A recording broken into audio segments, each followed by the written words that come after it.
Yeah. 2. Set it on fire. Here we go. Yeah.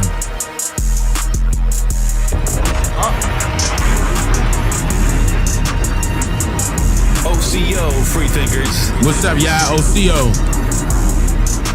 Hope all of y'all are doing well. It's up.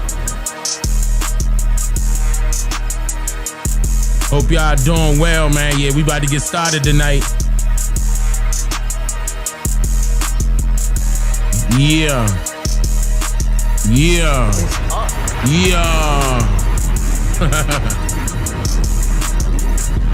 Oh, nah, this is live. Matter of fact, I haven't live streamed like a pre-recorded live stream. I haven't done that before. Every time I go live, it's live. It's live. Set it on fire. I'll let you know if it's pre-recorded.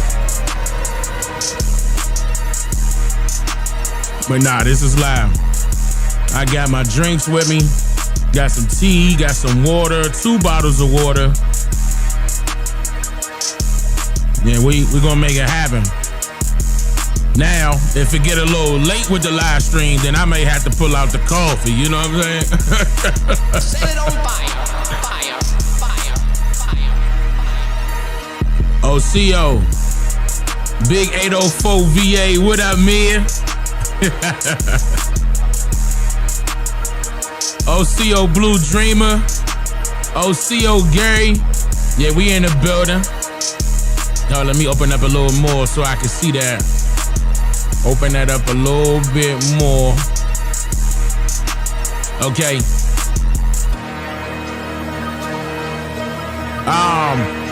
Big Midwest. OCO Bloody YSL. OCO. North Carolina in the building. Trenton, New Jersey in the building. OCO Levante. OCO brother. Shout out to Chicago. Chi-Town in the building. Oh yeah, it's go time, Slim. It's go time, Slim. Hold up. Let me turn that down a little bit. I just realized I was a little loud. I'm gonna turn it down a little bit. It's go time, Slim. Port Arthur, Texas. Bridgeport, Connecticut. How y'all doing? OCO Collar.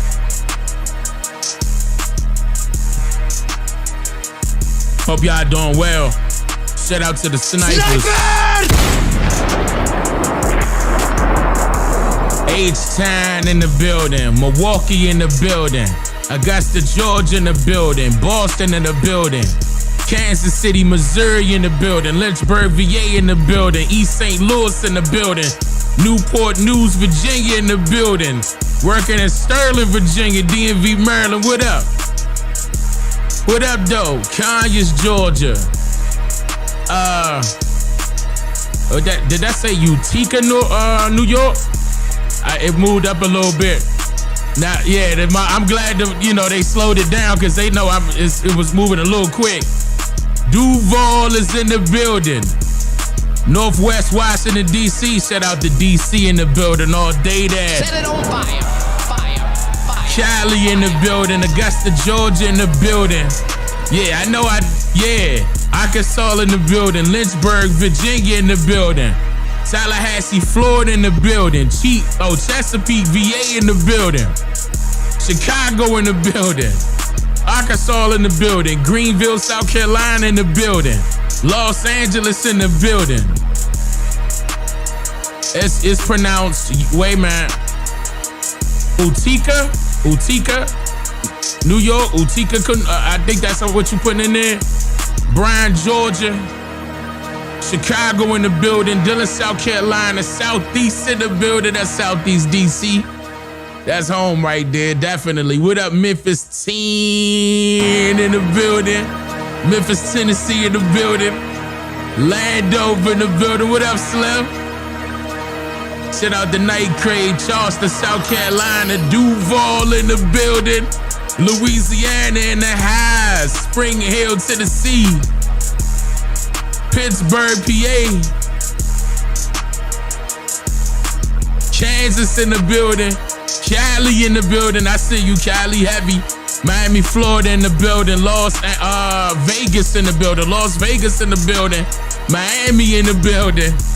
Florence, South Carolina in the building. That's second home right there. Shit out to Florence. Edgewood, Maryland, Phoenix, Arizona. What up, Brooklyn? What up, Brooklyn? Sacramento in the building. Moore said Dirty Jersey in the building. Sacramento again is in the building. Sacramento in here heavy.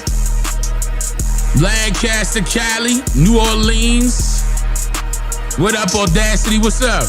Houston in the building. What up, Texas? What up, H-Time? Jacksonville, Florida. Yeah. What's up, Feathers? Moss Point, Missouri in the building. The Philippines in the building, okay. Birmingham, Alabama in the building, okay. Toledo, Ohio in the building. Baltimore in the building. You back in the States? Back to the sacred land. Hey, welcome back, welcome back. Shout out to Harlem in the building. What up, Harlem? St. Louis in the building. What up, St. Louis? There go Oakland. What up, Oakland? CA in the building. Mississippi Gulf Coast in the building. Long Beach, Cali in the building. My H-Town fam, see you soon. Absolutely. Absolutely. St. Louis, Missouri. Uptown New Orleans in the building. What up, New Orleans? Listen, y'all. What up, Bronx? We got a good one tonight. This gonna be a good one. I know it's been a minute since I touched on our folk stuff, like an indigenous content stuff. I got new stuff getting ready to roll out here in a second. Y'all about to see what was going on. But and at the same time, you know, I wanted to make sure it wasn't no wars or no civil wars rather pop off over here in America. You know what I mean? We ain't want no drama over here, so I wanted to give the truth out to the people the best way that I can possible so they could know that the government has been infiltrated. You know what I mean? The government has been infiltrated, not once, but twice. You know? And if it was real, why you gotta say that it is real? I mean, that shouldn't have to be said. That should be automatic. You feel me though? American Indians in the building. Yes, absolutely. What up, Montana? Montana in the building. What's good? Yeah. Yeah, free Palestine. That's right. Absolutely. Baton Rouge, Louisiana. What up? Starkville, Mississippi in the building. Wow. That must be knee deep in Mississippi. Wordplay is wicked. Yeah, man. Happy Jackie Robinson Day. Shout out to Jackie Robinson. Absolutely. May he rest well. Turtle Island in the building. Yes, sir. Or yes, ma'am. My bad, Ivy. Yes, ma'am. Columbus, Ohio in the building. All right. Upstate. What up? What up, New York? Dane Iran showing out with the Lego. Yeah, I saw the Lego videos. Yeah, they on Trump's ass. But you know, matter of fact, hold on. Let me switch it up. Hold up. I'm gonna touch on that just a little bit. Let me switch it up real quick.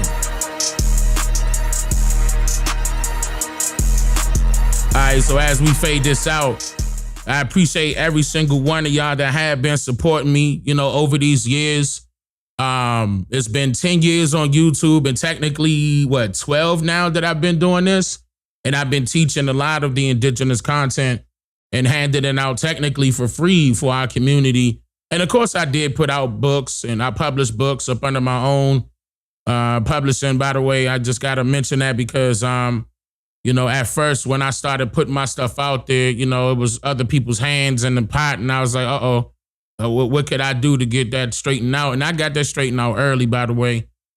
So, yeah, the majority of the stuff is mine. All of it is mine, you know, like ownership. But, you know, of course, all that stuff is in my trust. So that's why you hear like a little Like, oh, well, wait a minute, it sound like somebody in there with you, Dane. Nah, it's me, but I got my trust involved so my family could eat. You know what I mean? We're going to pass that generational wealth on like how it's supposed to be.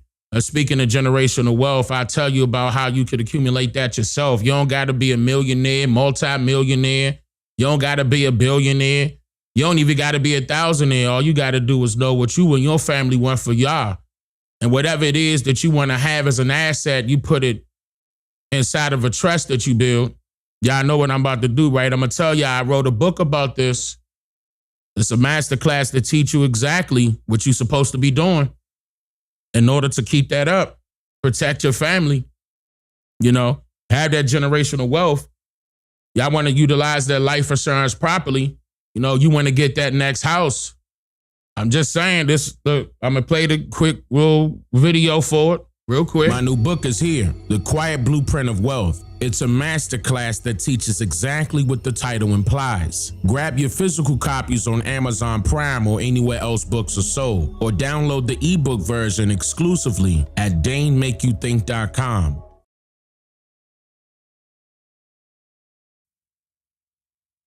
It's an excellent book. Definitely get your hands on the book. And again, the digital copy, which is the ebook version, is exclusively at DaneMakeYouThink.com. The name of the book is called The Quiet Blueprint of Wealth. Trust, Land, and Family Power. You can find it on Amazon. You can find it anywhere else books are sold. Those of you that would like me to add it to particular mom and pop stores, I know it's a process with certain ones, but don't hesitate. Reach out, you know, and let us know that information. You can send that information to info@DaneMakeYouThink.com. Info@DaneMakeYouThink.com if you want the books inside of those mom and pop stores that's locally to, you know, close to you. I mean, unless you got, you know, your arms reach from a Barnes and Nobles or, I mean, whatever bookstore that's kind of popular that would grab my books already. But yeah, I mean, regardless, if you want me in the mom and pops, I don't mind, you know, at all. I don't mind at all, as long as they don't, you know. Some of them could be some Pan-Africans, okay? But so just be mindful of that. They may not like Dane Calloway. But all right, so speaking of that, let's get into it. Let me switch to this screen right here. And by the way, this thumbnail is influenced by Chief Powhatan. Shout out to the Virginia Indians. We're gonna be talking about that here in a second. East Woodland Indians, what up? So, yeah, you know, of course, I mean, you know, this is AI, but you know, I just wanted to make sure that they was basing it on a real person. You know what I mean? The real statue. You know, I want to show off for y'all real quick. You know what I'm saying? just peep game, you know what I mean? Just peep game. You see what I'm saying? Just peep, you know what I'm saying? hey, you can't play with Powhatan like that and say that he was so-called Native American. Nuh-uh. That way they got these statues in museums. You can't play like that, homeboy. Yeah, so this is inspired by the real big chief, Powhatan, okay? Shout out to the Powhatan Indians as well. Shout out to my wife, Powhatan. we already knew what that job was about. Something on the way, something on the works, something in the works. Y'all gonna see it. Things take time because a lot of these projects we're funding on our own. You know, of course, I'm not out here saying, hey, I need your donations for this, I need your donations for that, even though I could. But yeah, I try my best, you know, to fund it, you know, without having to ask the community to pull their funds together. I know a lot of people gonna get on me just for saying that. Dane, you should be asking, you actually putting in the work. And I agree with you, you know, I agree with you. I'm not going to spend 15 years taking your money and not, you know, open up a school like how I promised 15 years ago, as an example. That won't ever be me. But, you know, I mean, so many different ways, so many different ways I could explain that. But, I mean, y'all should know that already, right? Y'all know who that is, right? I will not be debating Dane Calloway. Let's be real. Let's be real. Y'all know who that is already. But so let's get into it. And I haven't done this in a while. When I, took a small break about, on that topic about the indigenous content.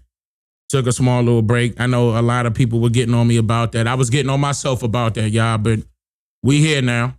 The situation is a lot better. So, as far as personally, but yeah, they were trying to attack me, man. They were really trying to send some things my way to get me to stop. And a lot of that stuff, I've been on YouTube for 10 years. A lot of that stuff didn't work. It took them 10 years to find something, to find a vulnerability. You know what I mean? Like, oh, okay, hit him with the, and I was like, damn, you know what I'm saying? But nah, we got that situated. You know what I mean? They had me in check, but they couldn't put me in checkmate. You know what I mean? Now, yeah, that queen back on the board now. What's gonna happen? I took your queen and put my queen back on the board now. What happened? You can't put a king in checkmate when the queen on the board. But they tried it though. They really did try it though, man. You know what I mean? But now we're well guarded, well protected. Shout out to our ancestors. Matter of fact, big hand claps to our ancestors. But yeah, that's the reason why, last year was what it was, you know what I mean? And I really couldn't collaborate with people. I was in a different type of mindset. I wasn't really, the content was different. I was really, pulling rabbits out of a hat, you know what I mean, at that time. But nah, man, y'all done messed up now. And not only are we going to be coming back stronger or coming back swinging, we're going to be connecting. We're going to be connecting. Y'all will see this very shortly. That's getting ready to come up. It's right around the corner. Y'all about to see what I'm talking about. Something totally brand new. Something unexpected. But it's needed. It's necessary. It's necessary. And we need to have that type of presence. Shout out to the indigenous content creators that's still been doing their thing, that did not quit, even though it's hard for them. Trust me, I know. Staying up numerous hours, numerous days, not getting no sleep, working on this content, researchers, taking up the majority of my time. And then on top of that, I'm turning around wearing so many hats, being producer, being editor, being writer. That's a lot. That is a lot. That's why I couldn't be duplicated. So, when the hate didn't work, they started telling lies about me. You know what I mean?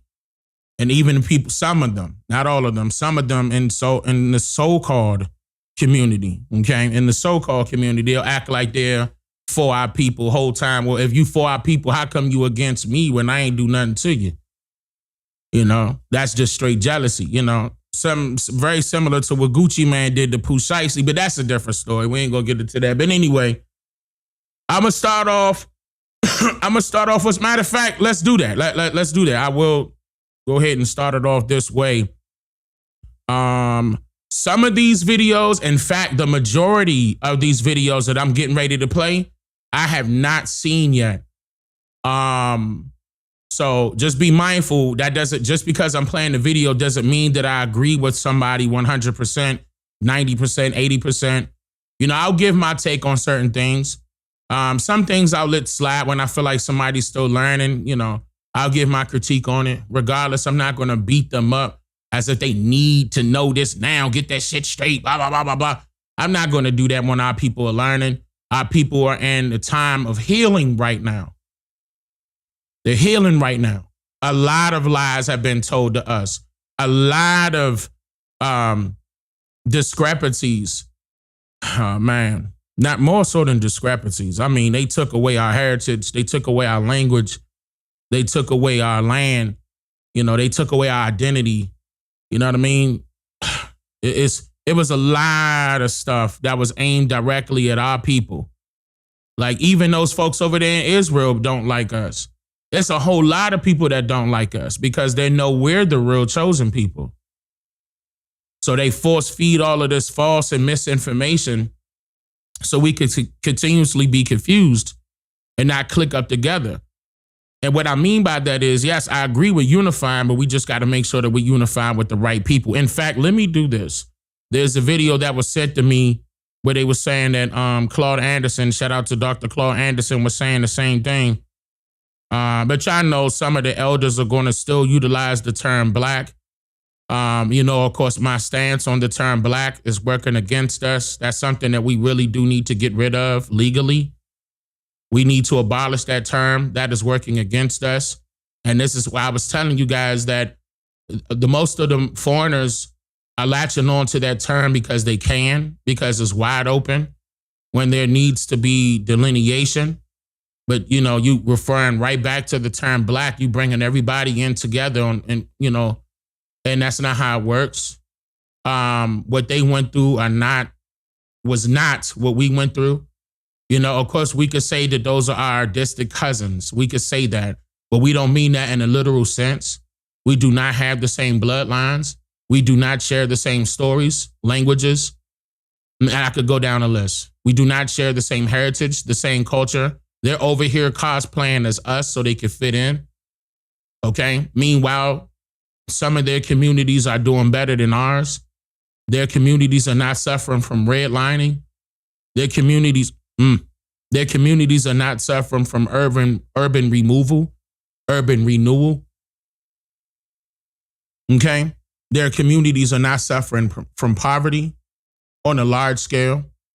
Some of them are probably living in poverty, but it's patches. I'm not trying to say that doesn't exist for some of them, but it's patches. When it comes to our people, it's happening in a large mass, huge, a mammoth amount that needs to cease. The only way that we could stop that is if we do it for ourselves. I'm going to be getting into that DEI convention as well that Al Sharpton held. And we already know Al Sharpton is an ex-FBI agent. Oh, no, correction. Was it FBI or CIA? I had that video. I played it before. I forgot which one it was. It was either FBI or CIA. He was a part of one. I think it was FBI, if I'm not mistaken. It could have been CIA. But either way, I got that. It was CIA. Okay. It was CIA. Okay, so we know that he's former CIA. He was snitching, and working for the government. And how all of a sudden he's one of the people that needs to be held up as a leader, a community leader of the so-called black people. I'm like, how? Like, a lot of this stuff needs to get removed. These people that they're placing in position to be considered prominent, we gotta. This is the time where our voice is going to count and what we say goes, especially when we got folk out there that's looking to get our vote now. Because time and time again, we've seen these political figures say, that they're going to do this, they're going to do that, all sorts of promises, and it sounds good. Right? They'll even glorify it, say it multiple times on the news. They'll even throw it on their website. Right? The majority of them were Democrat. Let's be real. But again, in my opinion, ain't no damn difference between the Democrat and the Republican. They the same thing, in my opinion. And but at the same time, I just know the Democrats are worse historically. Even Malcolm X told you that, and I played that video as well. And Malcolm X also explained to you that we're the reasons why the Democrats exist. We help them, and keep in mind, before we help the Democrats, and who else do we help? The Republicans. Shit. Before they were even separated, they were together. The Democratic Republican Party. Don't forget that. They were two heads of the same snake at one point. So what makes you think they're any different today? Acting like you got a goddamn choice. DEI worked for who? Worked in whose favor? And Al Sharpton had, I'm jumping. Hold on, what I say I was going to play first? Matter of fact, hold on. Okay, this one I'm going to play first, because I forgot what I said earlier. What I'm going to play first is a video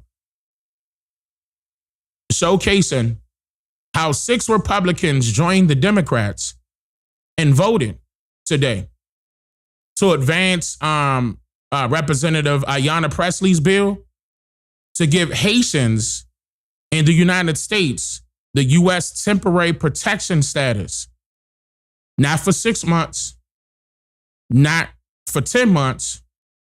That's usually where it's at. Like usually it's 6 months, 10 months, maybe even a year maximum. Now the Haitians got their U.S. temporary protection status for 3 years. 3. That's unheard of. I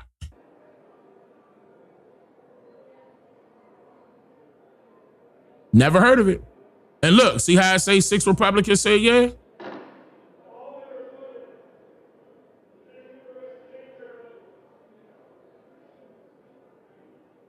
So, I mean, this is a historic moment, especially for the Haitians.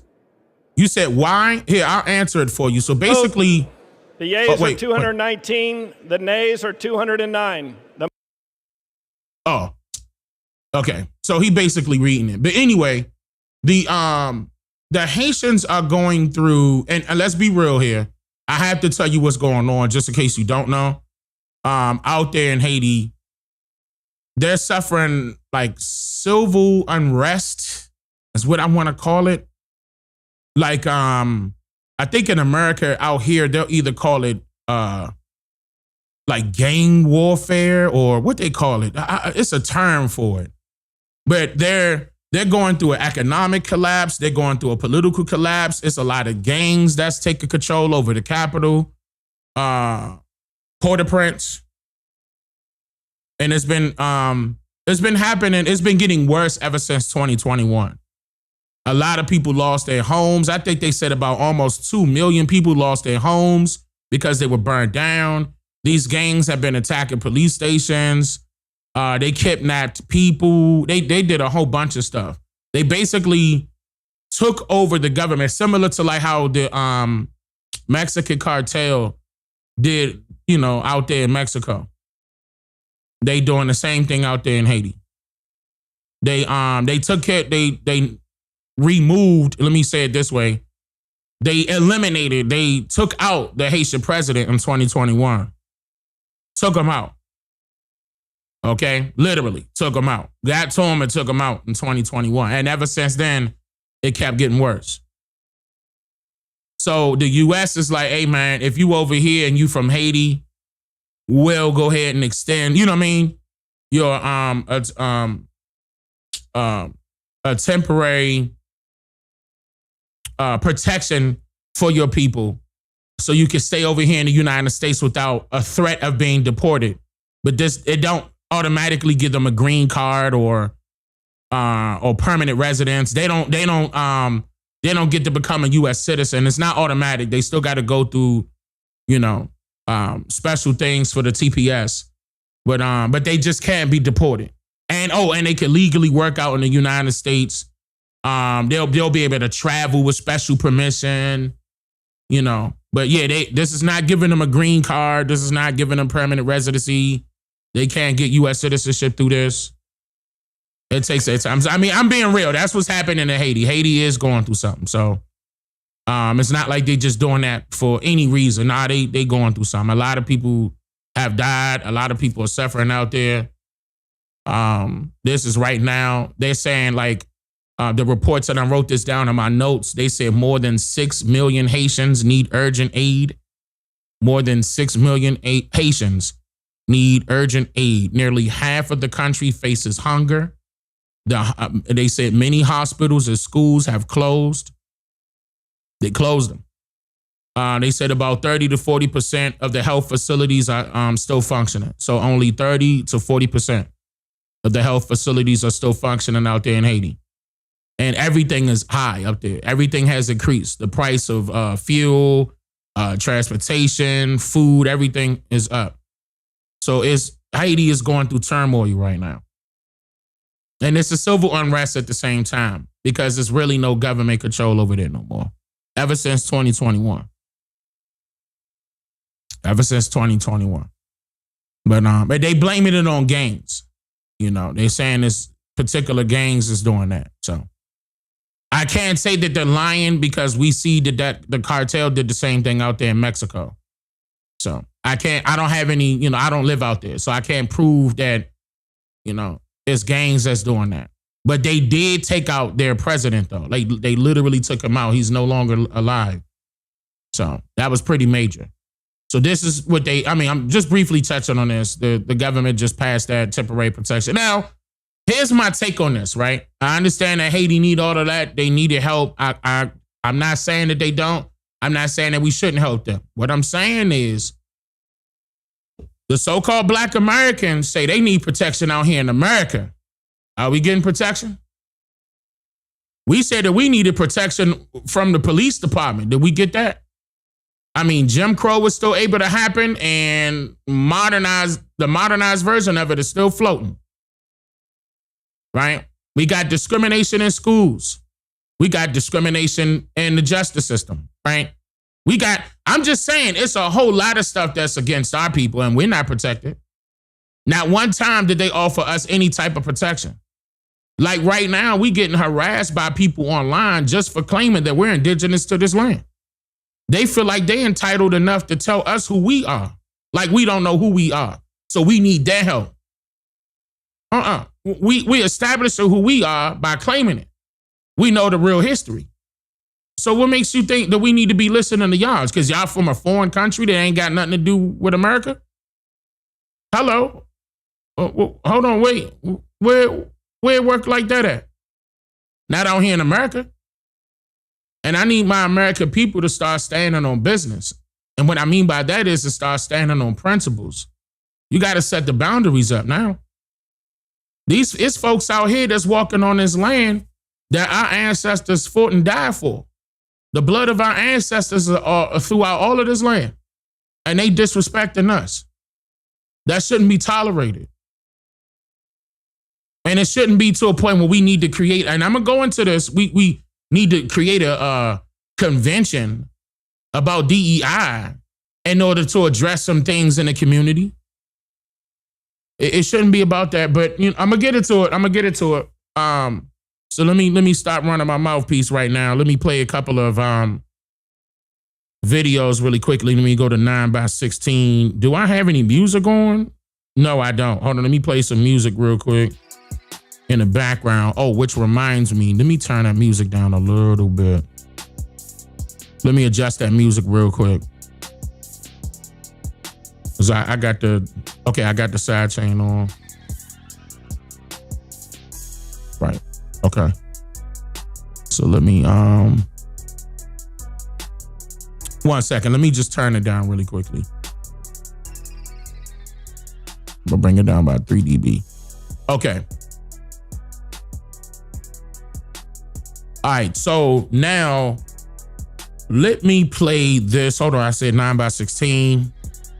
And again, I haven't seen these videos not one time, but let's start off with this person here saying that we are indigenous Americans. Let me play that. Listen to the chosen people, all of you out there. Stop. Automatically it's starting off fire. Listen. I'm so glad this is happening. All right, I'm getting hype already, man. All right, okay. I'm gonna let it play. Listen to the chosen people, all of you out there who know that you originated on Turtle Island and that you are indigenous American. Cut it out with the labeling ourselves of fundamental Black Americans. What that actually means is fundamental or foundational Americans. We're not that either. Right. Well, none of what they have said. Oh no, I agree with that because of the term Black, okay, means that you're dead. They can't see you. You're blacking yourself out. That's why, you know, they consistently say, you know, the term Black. And don't forget that Black was derogatory around the same time as darky was derogatory. The N-word was derogatory with the hard R. All of that was derogatory, you know, and now all of a sudden we calling ourselves by a derogatory term. That needs to stop. We are. It's not working in our favor. Period. That's what we're standing on. That's who we are. That's why we're coming back to take what was ours. Yes, they labeled us as Black, and many of you have been indoctrinated to believe and use the term Black. But just like Yahshua was dead for a moment and he raised in the third day, we are now raising back to take our true identity as the indigenous Americans, the aboriginals of this land, Turtle Island. Set it on fire. And for everyone else, let them do what they do. Now, for everyone who is melanated, we are not going against you. We are just taking our stand as our tribe.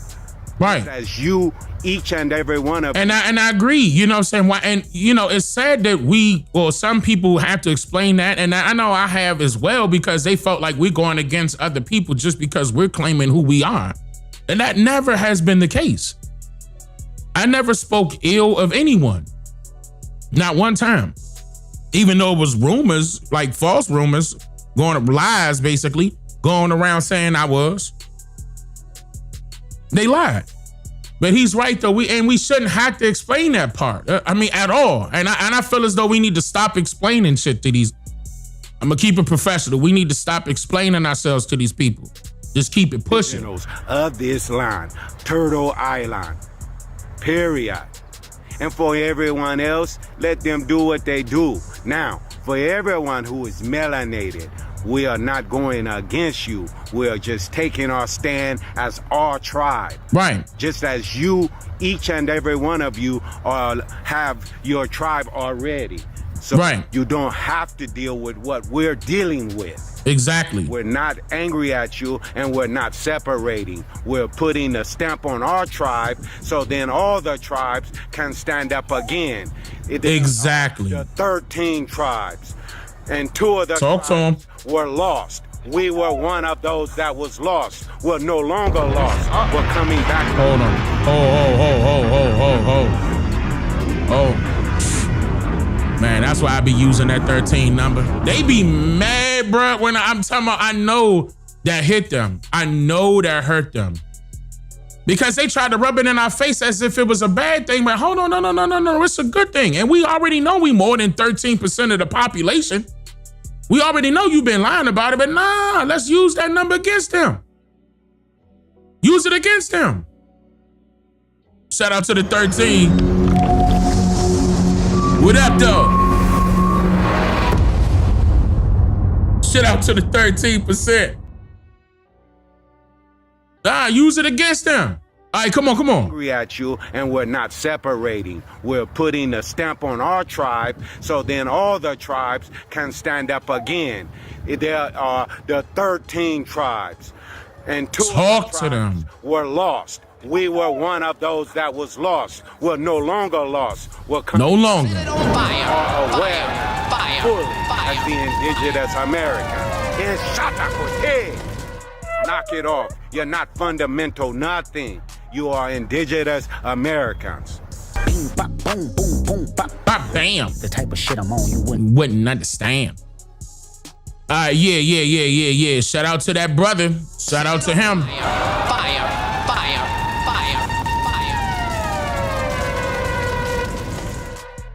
What tribe is he from? I have no idea. I don't even know what his name is. I have no idea. I don't know what his name is. But here we go. Let me keep it pushing.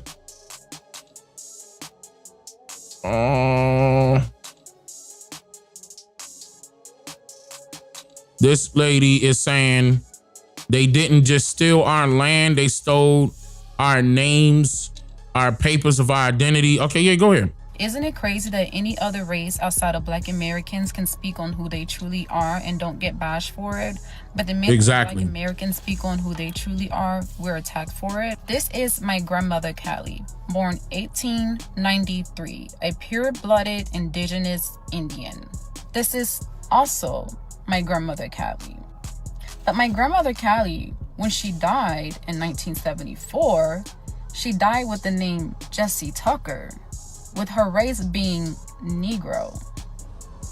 How did my grandmother go from being an indigenous Indian named Callie Carter, which was her birth name, to dying a Black Negro? Stop. Chad, now y'all know we talked about this numerous times. I'ma wait on it. Chad, tell me how. What took place How was our identity stolen? Changed. The census. All right, keep going. Keep going. I'm looking at chat right now. Keep going. And keep in mind, you know, everybody else can see chat also. Don't forget the chat is on screen. Reclassification. Okay, keep going. Racial Integrity Act. Yes. Walter Pleck. Oh, there we go. The Dawes Rose Act. Okay. Social destruct. Okay. Paper genocide. All right. We there. Indoctrination. Look. Go down the goddamn list, right? Go down the goddamn list. Eugenics. Exactly. Okay. So that's what happened. Jesse Tucker. What the fuck really took place with our ancestors? Let's awaken the truth. After slavery, land theft, and treaties were broken, the U.S. government decided who counted as Indian and who didn't. Census workers, local officials, laws like the one-drop rule turned indigenous people into black people on paper. Stop. Fire. And that's just part of it. Fire. That part right there is just a part. Just the part. The one drop rule was just a part of it. They did many things. It wasn't just one thing. Many things in order to get that done. That's why I always tell people that wasn't easy. That wasn't an easy task for them to get done. It didn't happen overnight. It took them years to get that done. Exactly. And look at chat going on. And I'm glad because the people that are going to see this later, they're going to be able to read chat and see everybody's answers. That's the reason why I got the chat on the screen. I'm gonna doll that up a little bit more, make it, you know, a little larger also when I'm on camera. Y'all about to see all that here in a second. But yeah, more than just the one drop rule though. Rights, identity, and protection. To the pale-faced Native Americans who are asking us, where are our tribal cards? Let me ask you a question. Why would a true indigenous person need permission from the same system that stole their land to prove who they are?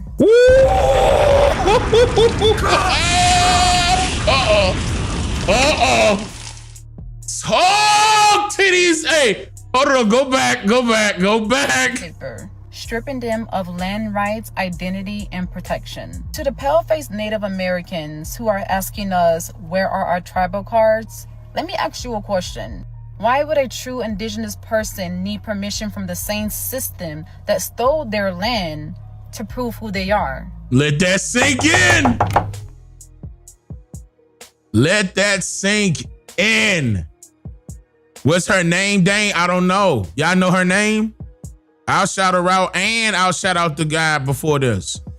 If y'all mention it in the chat, y'all say repeat that. Okay, hold on. Go. So repeat it. Rewind that back.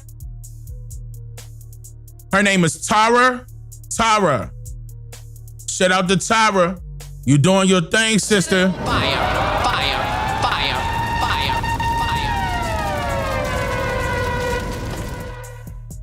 The guy name is Cree. Shout out to Cree as well. Shout out to Cree. Y'all said no. Okay. What? When I say let that sink in? What?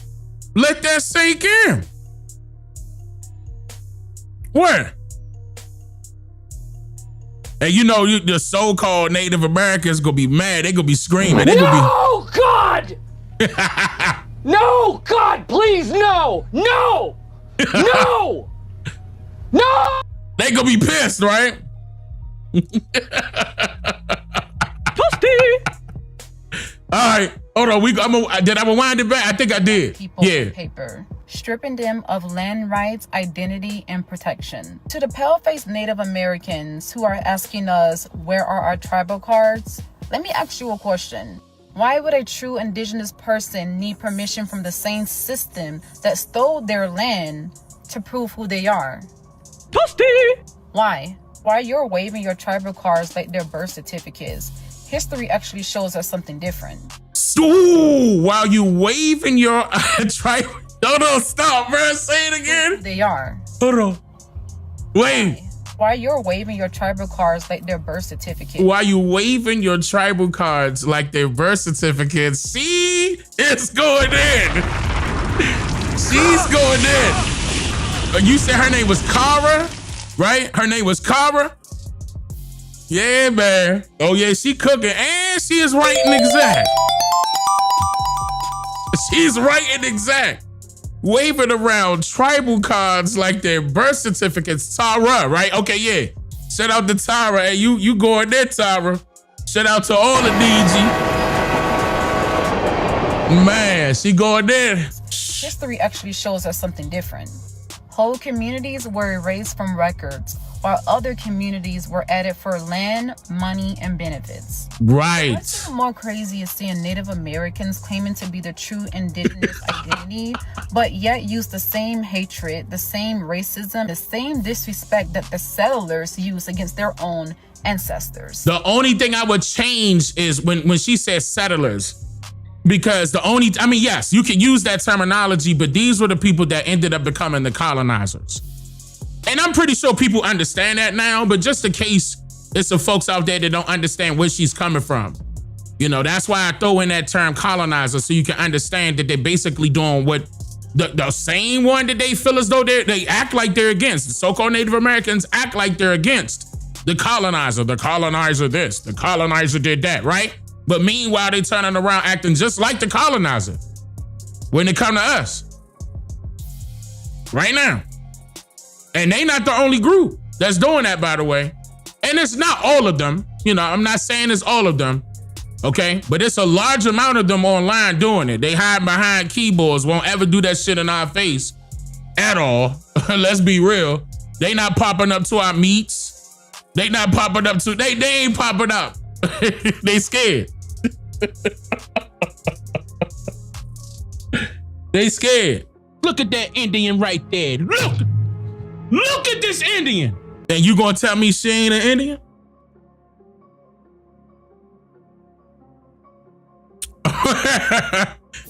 Oh man. All right.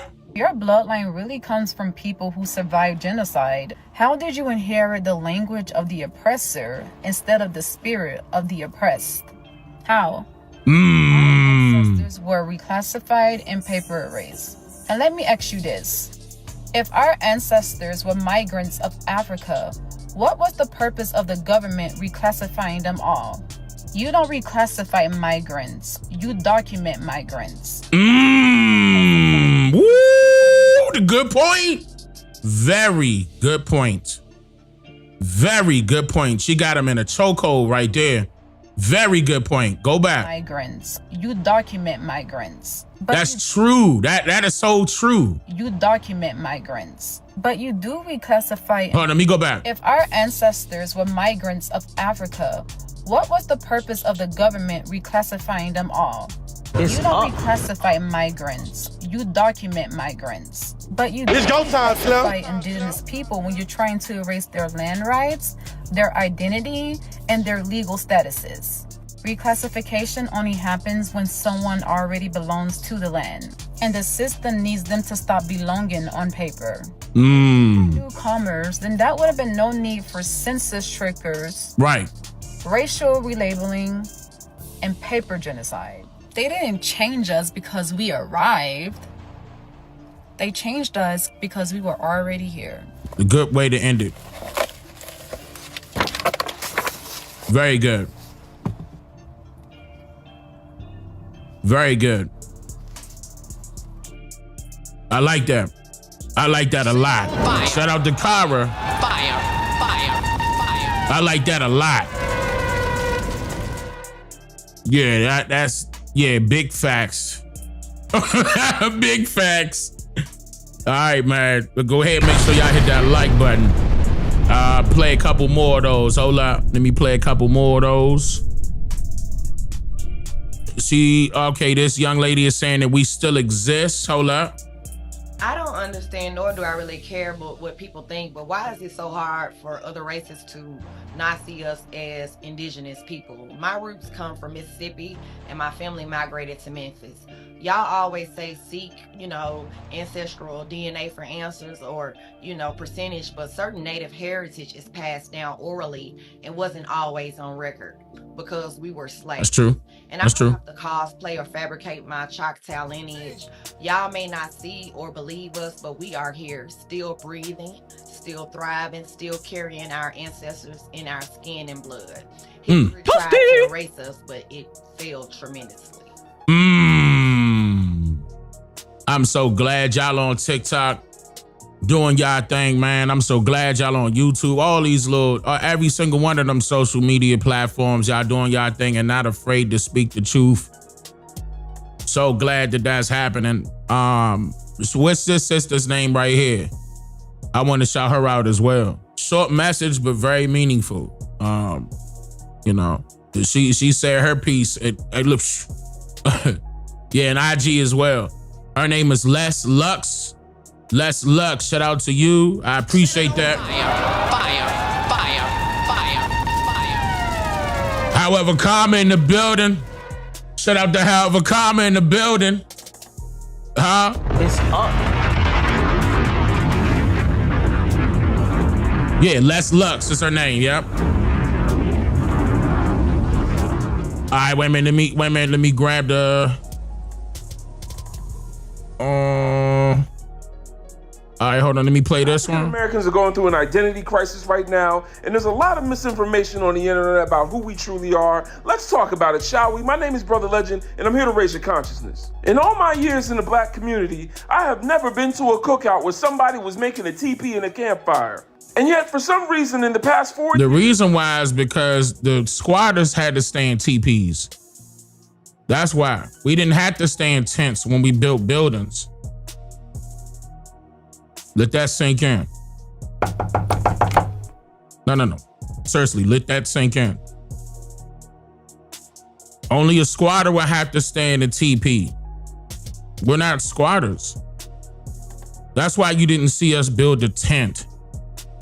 We didn't need to when we had buildings that we built. I've seen more and more black people in America say that they are native, indigenous, or aboriginal to America. And there's two justifications for this. So that means that we're doing something right. That means that we're claiming a true heritage.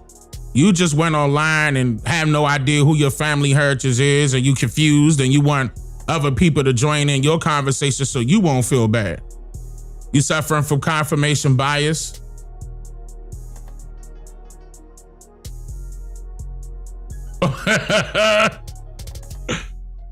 All right, wait a minute. Wait a minute. I think he's giving an excuse. Wait a minute, let me hear. I've seen more and more black people in America say that they are native, indigenous, or aboriginal to America. And they use two justifications for this. One is that black people were here before Columbus, which really makes no sense to me because even when they get their DNA results back... Stop. Which really makes no sense to him. In other words, he does not know. He never took time to go find out. Then he gonna say he brought that from the Columbus part to DNA. So this man has no clue about neither one. There's no such thing as DNA evidence when it comes to genealogy. You can only use those types of forensic evidence live right there at the scene of the crime. In other words, you can't compare living people with living people and expect to get historic information. That technology does not exist. Think about it. DNA testing came around the 1980s. They're still new to that. In order for them to tell you your historical genetic makeup, they will have to dig every one of our ancestors' graves up. Right? To get accurate information. So since they have not done that, what are they doing back there in those labs? Testing what? They're not testing anything unless they're testing to see what blood type you are. To see you if you have that indigenous O. Right? Then they hand you another sheet of paper and say, here go your test results. The majority of that came from Africa, right? Did they dig up some graves in Africa? How? Okay, we know that they're funding their biobanks, but how are they creating their biobanks? How are they gathering that data? Especially when it's from other living people. And didn't they turn around and say everybody out here a mixed breed? Right? So is that their agenda, to continuously tell everybody that they're a mixed breed? Of course it is. And without historical records to back it up, is null and void. What the other ladies mentioned, I believe that was Carr that mentioned it, was paper genocide, right? She showed you a prime example of how her ancestor was changed from having one identity to another. That's proof, that's evidence that a crime was done. And those same criminals are behind the scenes creating things like genealogy DNA testing and make you spend $200 to $300 for a piece of paper where they just back there making it up anyway. Quote. They just back there making it up anyway. Quote. Who am I quoting? The same person that just so happened to create a show called what? Tracing Your Ancestral Roots. What's his name, y'all? And interviewing so-called famous people and telling them, you know, their ancestors coming from Africa, right? The same person that admitted it. What's his name? That they back there making it up anyway. Gates. Yeah, well, what's this? That's right. Henry Gates Jr. That's a quote. Henry Louis Gates Jr. He said that they back there making it up anyway in relation to how, what's her name? Oprah wanted to be an African. So they made her one by way of paperwork.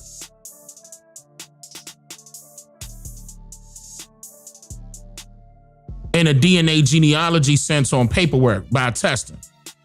No record to prove it, no record to back it up, nothing. They could just say, here, on paper, you're African. And matter of fact, let's make her a Zulu. She want to be a part of the Zulu tribe because the Zulu tribe are warriors. Okay, we'll write that down for her. We'll make that happen. And it wasn't a feudal slip. He literally told the truth. He knew what he was saying. So to go back to this uninformed brother, you want us to go towards, in order for us to find out, you want us to go towards the DNA direction to find out if we're indigenous to this land. Let's hear his take. They use two justifications for this. One is that black people were here before Columbus, which really makes no sense to me because it really makes no sense to him. And this is his evidence because what? When they get their DNA results back, it'll say you have a little bit of Native American in them, but I have not seen one person black as me or blacker show their DNA results, and it says that they are 100% Native American. I mean, the whole reason you're saying you're not African is because you're saying that you didn't come here through the transatlantic slave trade. So then why do you have African DNA? Stop. This person is ignorant to history and to what a genealogy DNA test is and how do they base their results. He has no idea. The same way they could lie to you and tell you that Pocahontas was a white woman,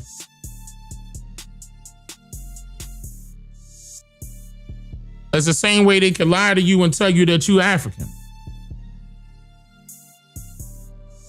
The second thing that doesn't make sense to me that I hear pretty often is when they say that you've never seen a slave ship, slave ships don't exist.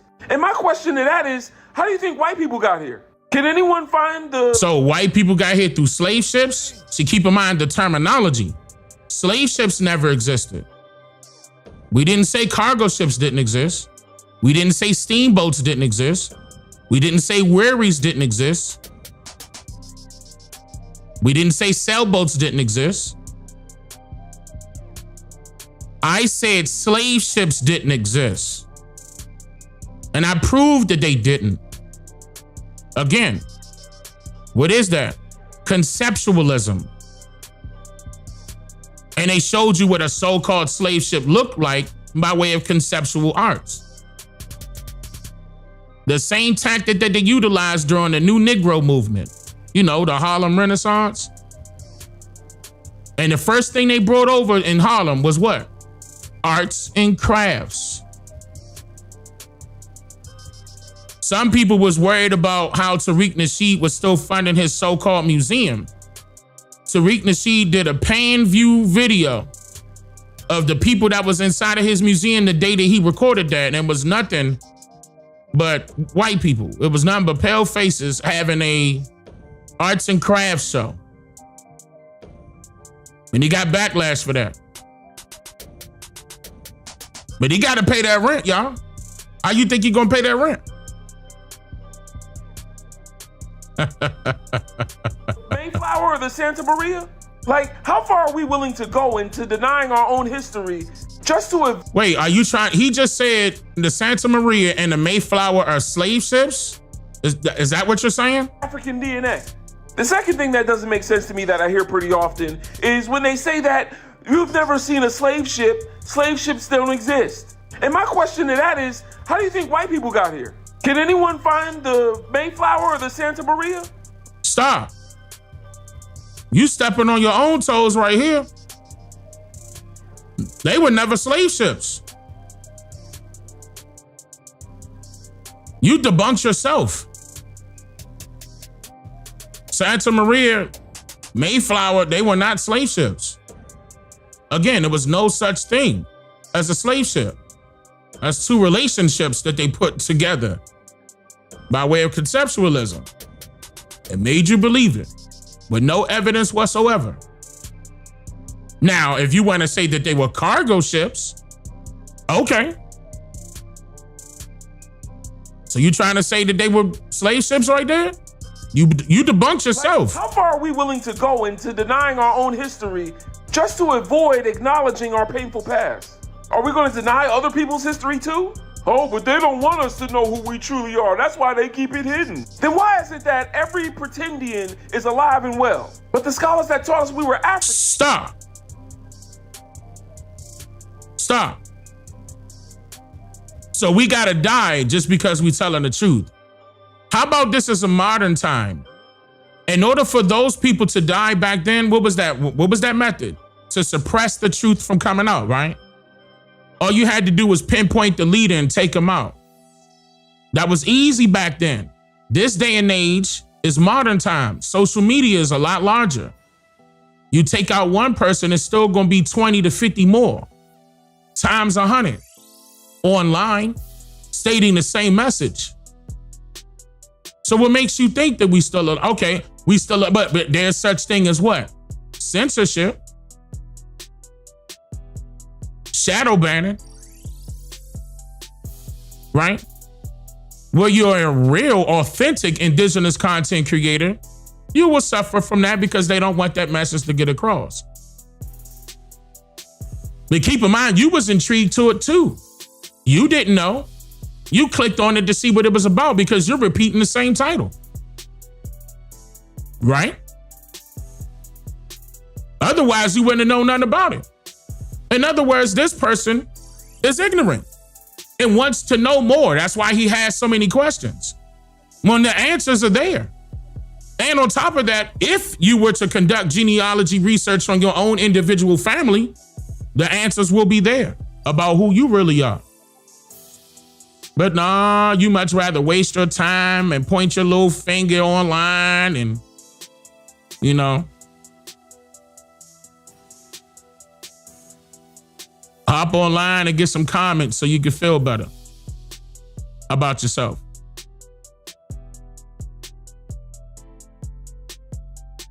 Cognitive dissonance. Anybody else that agree with what you're saying is going to fall right along that same line, right? That's indoctrination. You've been indoctrinated. And you're willing to die and go to your grave with that same misinformation without you proving it to your own self about who you really are. I'm mad because there's so many so-called Black Americans that are claiming that they're indigenous to this land, then there gotta be some truth to it. If you seeing more and more of us claiming their indigenous roots, then what's the hold up with you? You said a DNA test can prove where we came from. Right? Since when? They supposed to have our ancestors' names. They comparing that data with somebody, ain't they? Tell me who my ancestors was 100 and 200 and 300 and 400 years ago. And each generation is multiplied by 4. You got 2 grandmothers and 2 grandfathers. Go ahead. I dare you. Go ahead and tell me that a little bit of saliva could tell me my historical genetic makeup overall. Please. Please show me that. We gotta see how that's done. See, anything that is done in the dark is always gonna come to the light. This is the reason why they hide things from you so you don't see what's going on. That's why a lot of these people who are doing fraudulent things are doing it behind the scenes. It's not transparent. Like right now, you probably think your vote gonna count. Since Kamala's mentioned that she gonna vote, she gonna run for president again, you gonna run or go vote for Kamala, but you don't know if it's counting or not. Ain't nothing transparent about that voting system. Ain't nothing transparent about it. Ain't nothing transparent about them taxes that you pay if you got a job. Ain't nothing transparent about them taxes that you pay neither. How come the taxes fluctuate every single time you get paid? But yet you work them same 8 to 12, maybe to 16 hours each and every day. But the taxes fluctuate every month. What happened? Right now, they praising Trump because Trump is giving people a $3,400 return in taxes. When that's average. They try to make it seem like that's unbelievable. That's unheard of.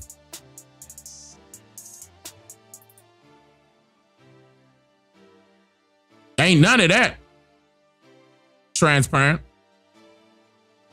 They don't want you to know how taxes work, credit work, debit work. They don't want you to know about what benefits you. And let's think about it now. Have we ever benefited back in the 60s and the 70s from claiming that we are African?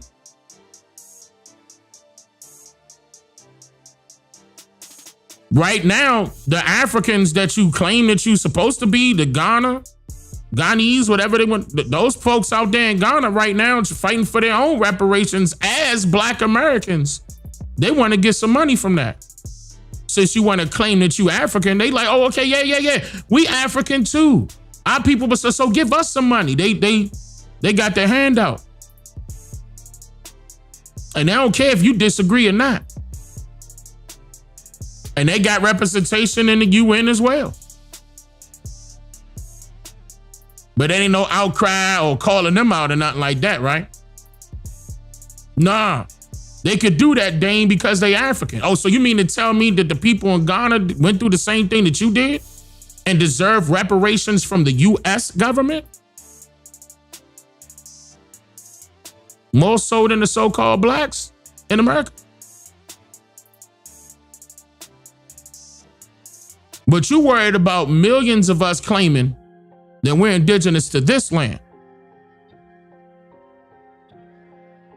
As if Africa about to be doing us a favor if we claim that we African. Since when? Name one time that Africa as a continent did anything as in our favor as Black Americans. Name one time. I'll wait. What's his name? What's his name on TikTok?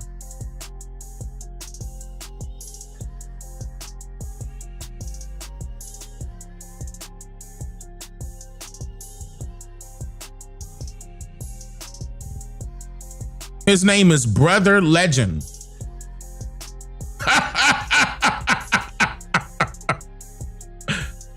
Oh, man. This is what you're speaking is legendary? Legendary ignorant. The scholars that taught us we were African are the ones that got unalived or silenced by the U.S. government. Make it make sense. I just did. I made it make sense for you. Hopefully. And if that don't click, then you got some other type of problems, brother. Oh, man. All right, let's move on. The major problem of Israel is with the young generation of the black community. Huh? Hold up, before she go in, Israel leader says young black generation major problem. The major problem with Israel is with the young generation is with the, wait, let me hear that again. The major problem of Israel is with the young generation of the black community.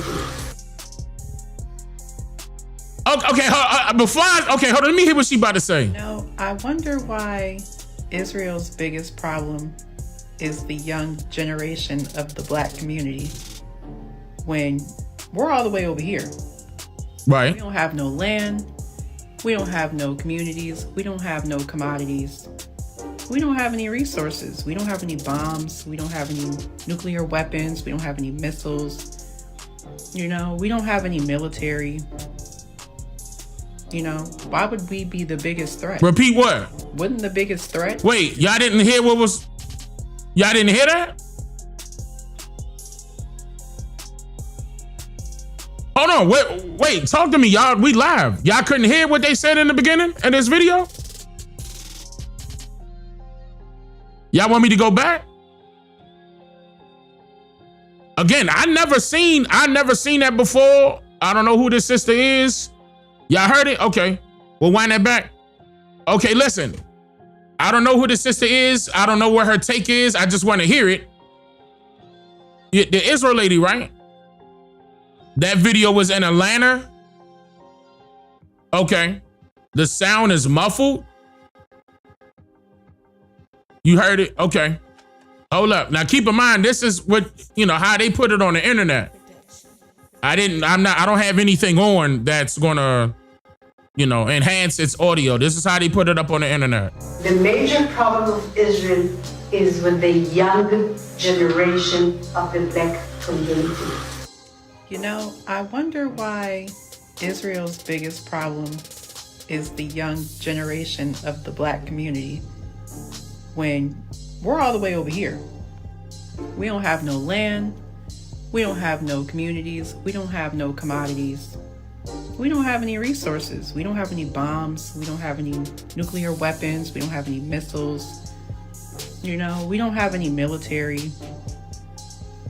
You know, why would we be the biggest threat?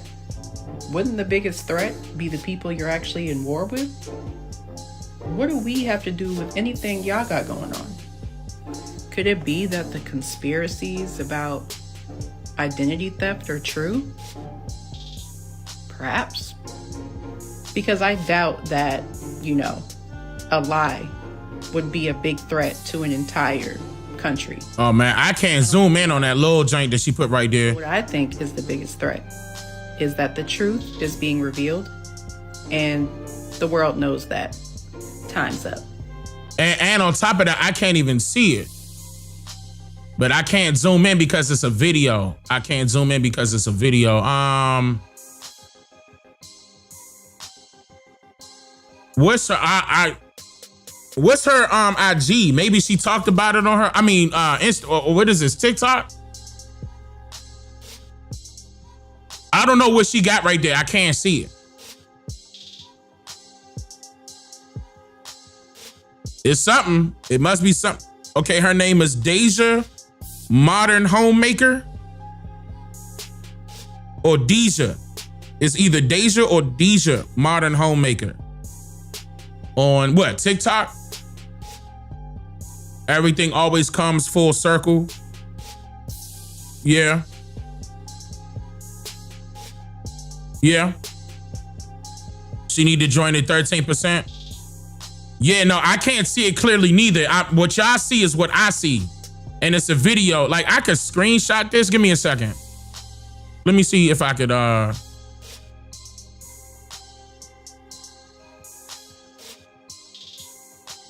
hold on.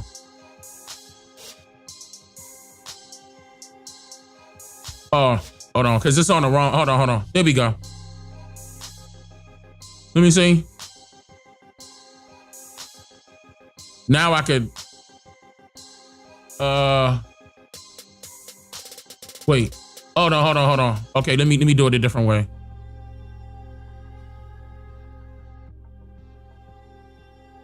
Okay.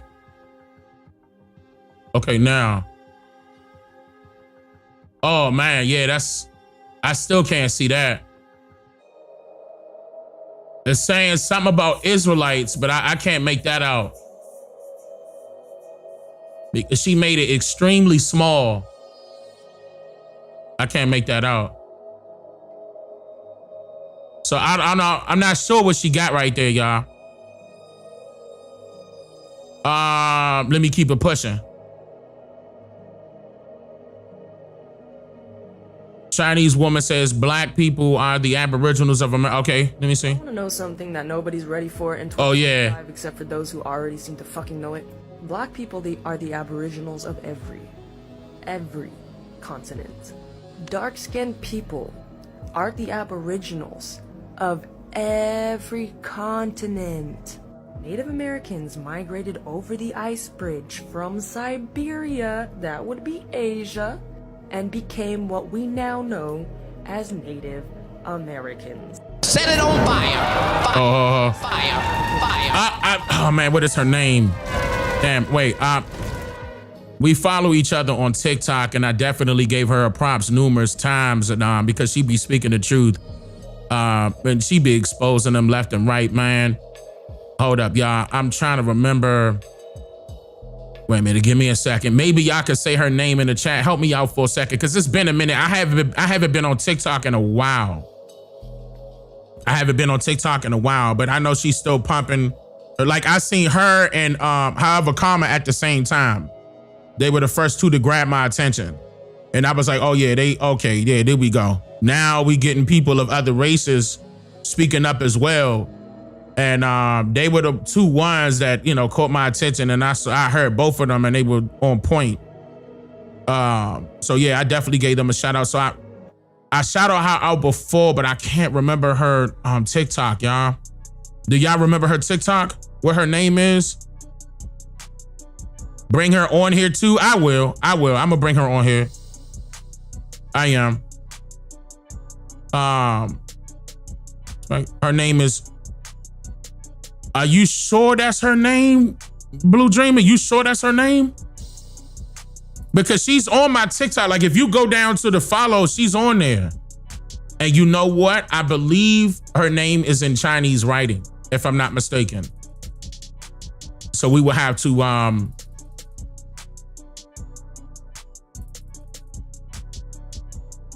damn. Hold up, y'all. That's upsetting because I want to shout her out. It is? Okay, so that is her name? Okay. Okay, hold on. Let me come back up because you said, wait, where's it at? Wait, can you do it one more time? Because now I can't find it for some. Oh, no, here you go. So you said 3.14, don't Google me. Is her name. 3.14, don't Google me. Oh, it's in Chinese. Okay. So that's the translation. Yes, she has Chinese. Yes. So the translation of her name is 3.14. Don't Google me. Okay. Okay. Yeah. 3.14 is pi. Yeah. Okay. Chocolate at the 1 million man. You saw a chocolate Chinese at the 1 million man march, or the first million man march. It opened up a new outlook for you at that time in 1995. Man. Yeah, so everybody's saying it in the chat. Shout out to her. Shout out to the sister. 3.14, don't Google me. Shout out to her. I wonder if she want to be called Pi. I don't know. You know what? I need to ask her. What would she like to be called? You know what I mean? I'm gonna ask her. Y'all wanna know something that nobody's ready for in 2025 except for those who already seem to fucking know it? Black people are the aboriginals of every continent.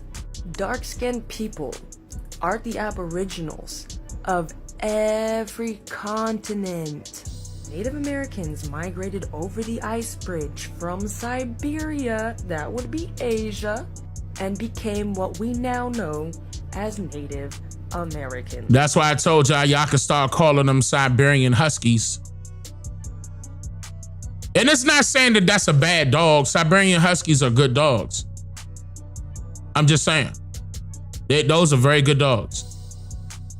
Yes, they lived off the land. Yes, they knew how to give back to it, so therefore they should be considered indigenous.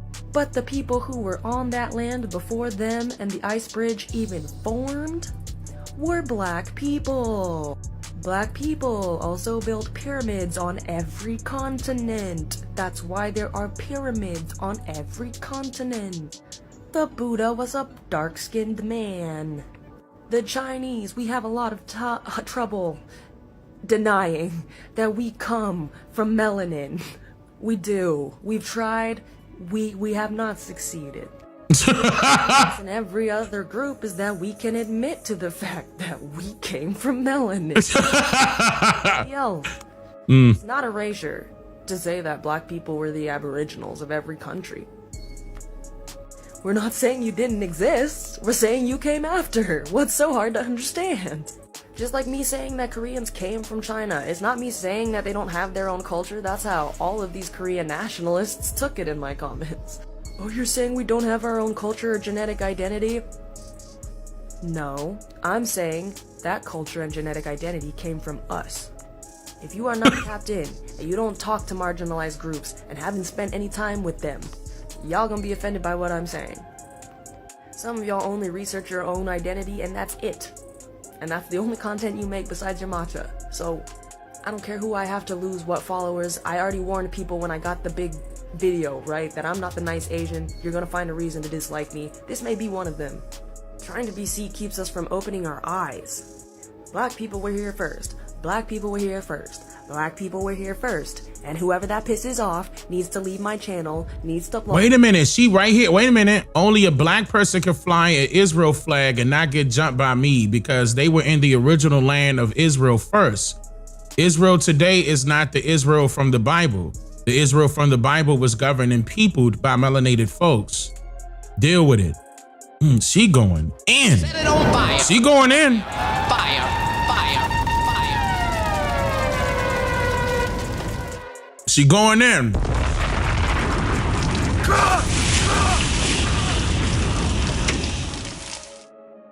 All right. All the above.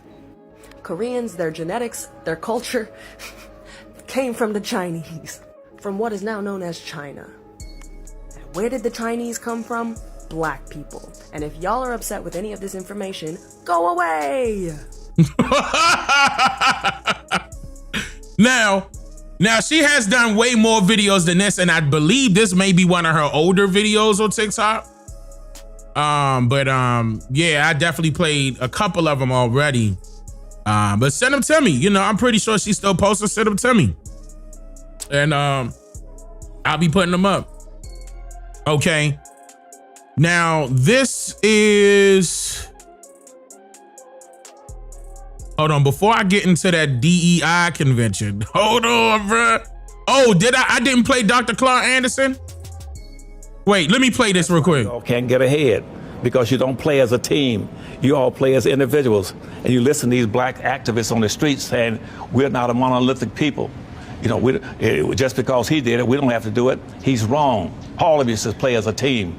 Even if you don't like something that the group is going to do, you should play along with the team, and so that you got team power. Wealth and power. What's her name? Her name is 3.14. Don't Google me. But again, her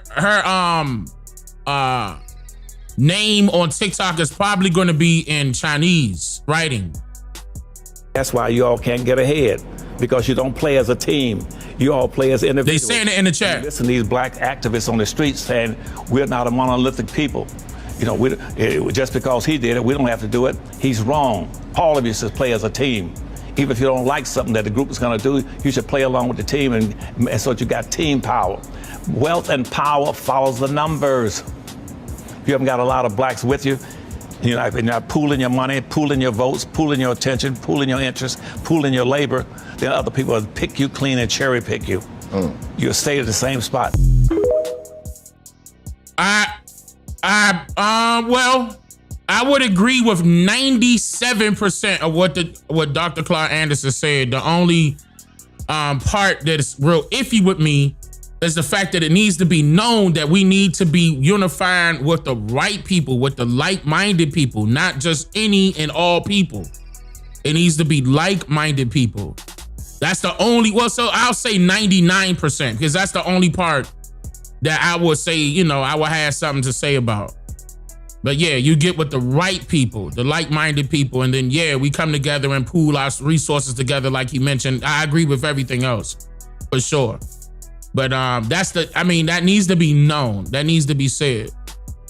That needs to be known and needs to be said. Okay, and I wanted to play that earlier and totally forgot. I apologize about that. So before I move on to the Al Sharpton DEI convention, I also want to play really quickly. Wait, this is not in 9x16?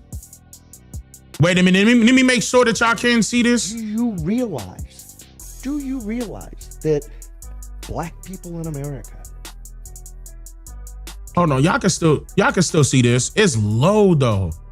This is somebody else's video. Shout out to Creole Louisiana on Twitter. Do you realize that black people in America, are the most financially successful across the spectrum of black people in any other country in the world? Did not know that statistic. That black Americans would be in the 95th percentile for income in any other country in the world on average. That black Americans have more successful businesses in America. Okay, I gotta play that one more time. Wait a minute, let me play that one more time. It's a little low for me. Do you realize that black people in America, are the most financially successful across the spectrum of black people in any other country in the world? Did not know that statistic. That black Americans would be in the 95th percentile for income in any other country in the world on average. That black Americans have more successful businesses in America. Okay. I'm not gonna lie. I would want to see those statistics, one, and I would want to see this, where this was clipped from, because it was 2 hard clips that were put in there, and I really need to hear a little more. But let's just say, for example, he's right and exact. That just goes to show you that we're more than 13% of the population. That's 1. 2, with us having that type of wealth, we're not utilizing it properly. We're not funneling that money back into our communities the correct way. And I said this before, that we could easily pull our people out of poverty without the government's assistance, because the government is not going to give us assistance in that anyway, because they bank on our people who live in poverty. And but yeah, I believe that we could pull ourselves out of poverty-stricken communities and make those same type of communities boom and blossom. We have the funds to do it. We do have the funds to do it. I just feel as though our people need direction. And this is another reason why, hold on, not to say that this is a blank screen, guys. That's still the video. But not to say that we can't get this done. But there are gatekeepers in a way, to go back to the title of this video. There are gatekeepers in a way to try to prevent us from doing those types of things. And I'm going to play that. Oh, and before I play that, that reminds me. I'm not playing. I'm definitely about to play that. But that reminds me. Let me play an older video of mine really quickly. Hold on, I'm not going to play the whole thing, but I just want to play. Hold on, I'm going to skip up really quick. I'm going to play, where is it at? Okay, yeah. Okay, so let me go back right. Damn, I don't know where I'm at right here. Okay, wait. So let me go back a little bit. I'm gonna come right here. Publicly for years now, along with my sources. And I'm pointing something out from anyone that used my instructions to trace their family that I have available on Amazon Prime and anywhere else books are sold, that one of their ancestors were documented as being a former slave.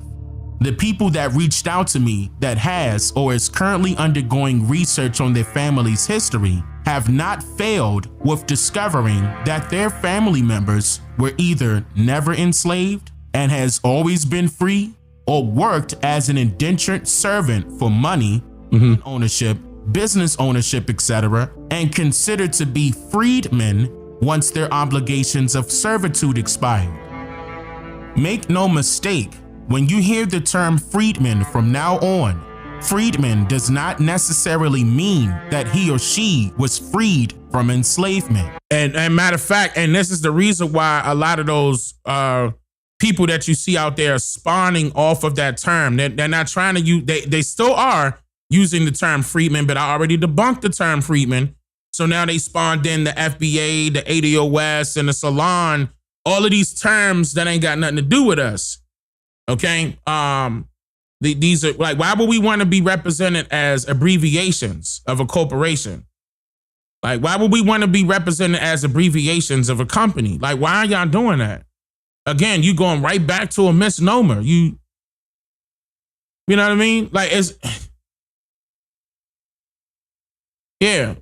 But the other side of the term freedman had to deal with Christianity. And I put that out there too. Now that was about 2018, 2017 video. When I went over that term, how the Christians were utilizing it as to say that you were freed, you were born again. That's what that meant. You were freedmen. At that point, you were a Christian. You were converted into Christianity. They were using it for that. That doesn't mean that you were freed from slavery. That's not what that meant. Because it can also mean relieved from their duties in most commonly known cases. So this first reason to allegedly lose or destroy these records. And by the way, just in case nobody knows why I said that, just in case, they'd be like, well, Dane, you just contradicted yourself. No, I didn't. Relieved from your duty is totally separate from how they're trying to say that. Okay, slavery is employment. Let's just knock that out. Slavery is employment. It's labor. Servitude. That's what it's about. They were making profits off of that. They were forcing you into that field so they can make profits off of that. That's still happening. Right now, we got to go to work to take care of our what? Our bills. Bill is the same term or another term for laws. Bill is another term for laws. Right? Law is another term for acts. Bills, laws, acts. That's why I said when their obligations of servitude expired. So that's a contract. Right. An indenture is a contract. Right. Y'all know this, chat. Y'all know this. But there's going to be some people that don't know. This is the reason why I'm just trying to, let them know what's going on just in case they got confused right there. No. I'm writing exact and have been for years. Small amount of copper-colored slaves and a greater amount of prisoners of war in North America. And the second reason is B, to hide the truth about who are the real minority and majority in terms of the population count here in the United States of America. In which this brings me to my very next point.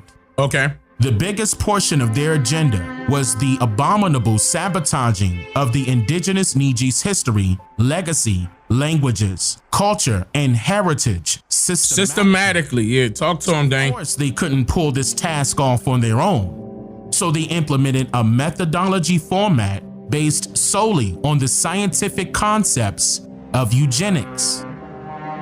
According to the National Archives, the term eugenics was coined by a British natural scientist and explorer named Francis Galton in the year of 1883.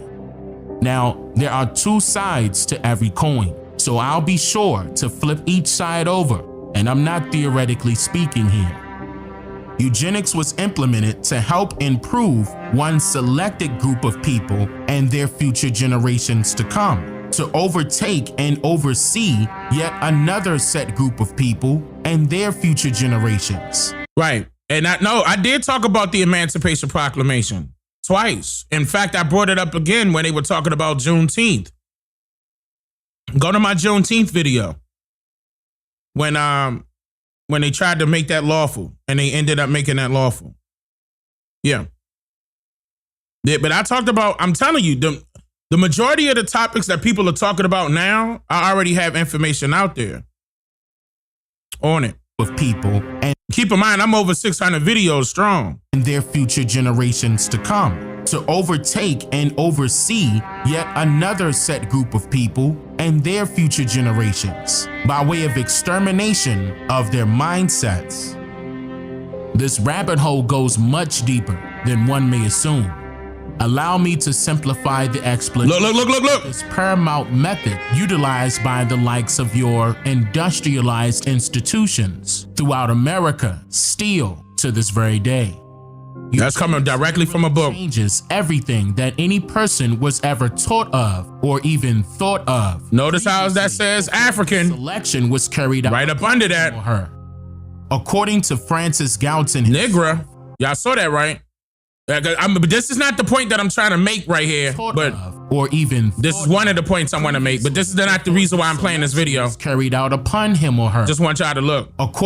Y'all see that, right? I know y'all see that because I'm looking at what y'all looking at. To Francis Galton himself. Damn it. Hold on, I'm sorry. Last time I meant I'm pausing at the wrong time. Previously, before this selection was carried out upon him or her. Right there. Stop! Oh my gosh. Wait, let me pinpoint it right here with my mouse. Stop it right there. So people can see, oh my God. Come up a little bit. Look, right there. There we go. Right there. Right there.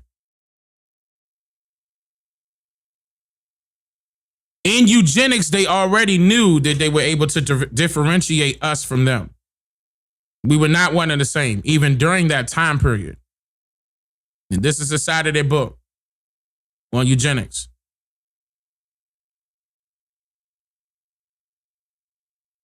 This is real. This is not AI. They say this was way before ChatGPT came into existence. I don't want to hear all that crap. I told y'all to stay away from Google or Wikipedia back then. What makes you think I'm going to say, yeah, use ChatGPT now? ChatGPT shouldn't be used for research anyway. And they tell you that. Ask ChatGPT. And you know what they're going to refer you to? ChatGPT going to refer you to Google for research. No cap. Chat, you'll see. Francis Galton himself, this system would allow, quote, more suitable races or strains of blood a better chance of prevailing speedily over the less suitable. And look. That's how eugenics is based. And that's coming directly from Francis Galton. Like, and what a lot of people have done, but let me go ahead and mention this. Like, you could cross-reference everything that I ever put out and see if I'm right and exact. Like, for example, you could write this quote down and see if Francis Galton actually said it. Go find it. Since ChatGPT's so advanced, find it. I dare you. And then come back and tell me, Dane, you was wrong. Good luck with that. You gonna come back and be like, oh, Dane was right. Wait a minute. Oh my God. Now I need to check all of his video. You sure do. You need to check and see if I'm playing. Why you think, like, look, like to go back to what that guy was saying that was calling himself Legend, Brother Legend, right? So go back to what he was saying. He was trying to figure out why it was millions of us that were claiming our indigenous heritage. Because we found out, we looked it up, instead of depending on Google or any other robotic algorithm that they put out there that was man-made to begin with and is only accessing the first 10 pages of Google. All right. End quote. Galton was heavily influenced by the likes of an English naturalist, biologist, and the first ever self-proclaimed documented bigoted genealogist, Charles Darwin. Darwin single-handedly developed the controversial theory of human evolution, which was his belief that man came from monkeys, and then his system of natural selection, which included a heavy flux of racial derogatory. Since 1859, that's when Charles Darwin introduced Origin of Species by natural selection and the favored human races. Did you know that today they only report half the title that Charles Darwin wrote? His title had to do with favored human races, assigning supremacy to the Aryan race, all others being inferior. How many knew that? Only a handful. His book was racist, and that was the basic purpose for writing it. Pan Goofies can't debunk that. In the early 1900s, the social engineering aspect of Darwin's theory became popular worldwide amongst many scientists alike, high-ranking politicians, and it even caught the eye. And I was showing you right there how all of them are related. Okay, they cousins. All of them are cousins. Everybody that was inside of eugenics, people that were in anthropology, all of these so-called professors, and these prominent individuals that came from places like Germany, they wanted to put in the forefront and say, oh no, we need to listen to these people, when this was technically pseudoscience. Okay, this was deemed pseudoscience, just not at that time, but it was deemed pseudoscience. Okay, even all the way to natural selection. Am I jumping the gun? Did we already talk about natural selection right here? Okay, hold on. I think I'm jumping again. Wait. The elitists. More about this in the second installment concerning this topic. Okay, but then I probably put it in the second one. Inform you that they played a prominent role in elevating the advancement of eugenics, specifically for the sake of their own race. This is the book. Disguised as if this was for the benefit of all humanity at a cost of whatever they desire. They were eugenics, policing everything, religiously following this formula or rule, dubbing it as survival of the fittest. In other words, look at natural selection up there of human evolution was merely a way to elevate and escalate the implementation of white supremacy and to eradicate those who were of non-pale complexion. So that, in other words, that is the roots of white supremacy. I'm telling you how white supremacy was established. They did it by way of pseudoscience. Now you hear some of them pan goofies out there say, "Now trust the science. If the science can't prove it," when science is based around theories that have never been proven. In most cases, they give you a problem and tell you that you be able to solve it your own way, right? They slapped a label on that and called that mathematics. Everybody came up with their own formula to solve that one problem. But Dane, they all came to the same answer. Yeah, when the numbers are controlled.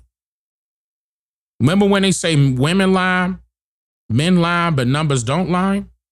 That's a lie, because it's men and women that control the numbers.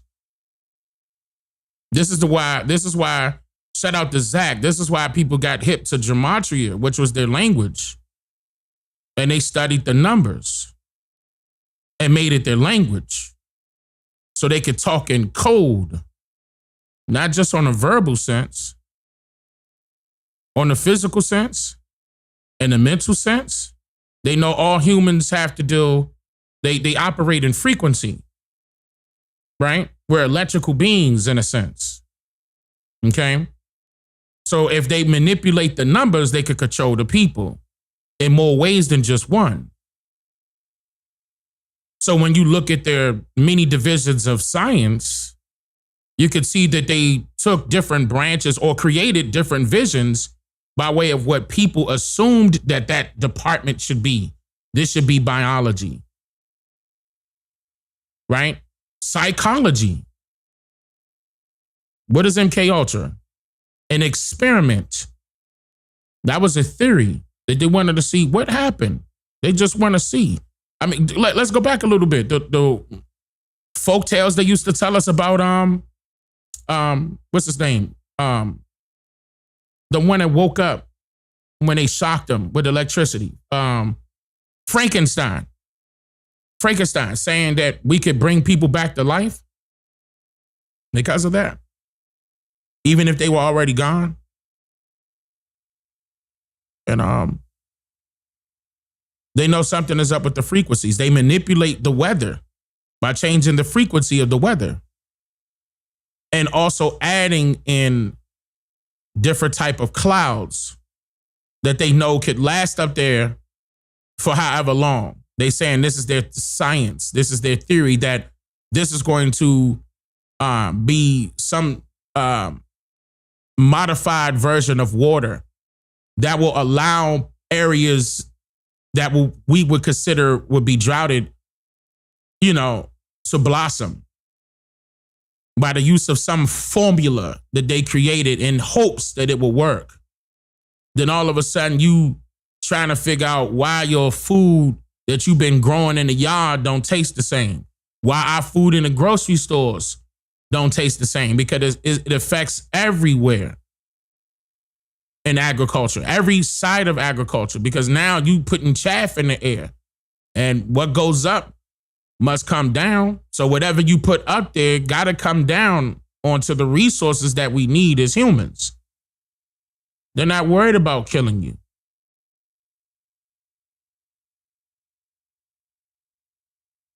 They just want to do it for science.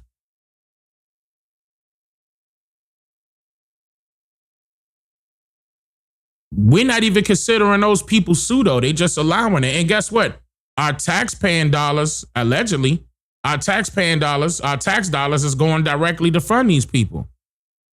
Right? Because allegedly it's going to the government, right? And the government is ditching this invincible money out to these departments that they create. Right, quote unquote. What's so special about the frequency of a human?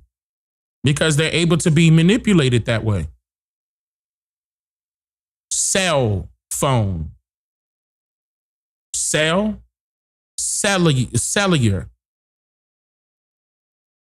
But you got blood cells. But that's not the same thing. That's dealing with science, Dane. We can't consider telecommunication, cellular data, a science. Oh, okay. See how we don't. It's been misnomers everywhere you look around. It's been lies everywhere you look around. They consider people fallacies objectives or a hypothesis. There we go. That's the word I'm looking for. They consider people's fallacies a hypothesis and a theory. And they will do any and everything that they can to see if it works or not, at the expense of the human. They don't care about your life. So you mean to tell me they had your best interests in mind during this time period of Charles Darwin and Francis Galton and Melville Hoskovich? And who am I missing? Let's go down the list. Walter Plecker.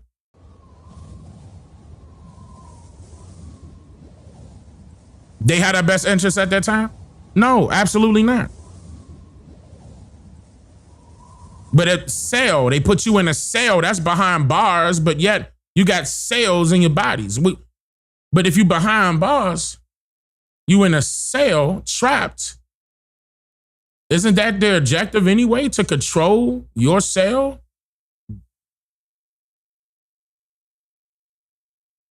Have you trapped?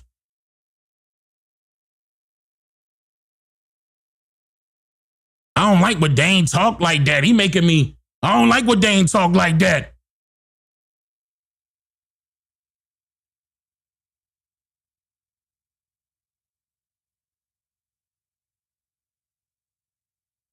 All right. To elevate and escalate the implementation of white supremacy and to eradicate those who were of non-pale complexions, deeming it as survival of the fittest, where those who did not meet their racist criteria, motives, and agendas would suffer from a variety of forms of propaganda that was hypothesized to eliminate the opposing race of people. What'd I say? Hypothesized to eliminate the opposing race of people? See how I just said that not even 2 minutes ago? And I said it differently? Same way? Eugenics is literally a modernized pseudoscience that was based merely on racial discrimination and environmental injustice, socially, physically, and mentally. Stop. Look, I got to keep pausing because I want y'all to put this together. Look at that sign over there on the left. Hold on. Look. Governor's Trophy. Fittest family. Put it together. Prosperous. Do you see your people right here?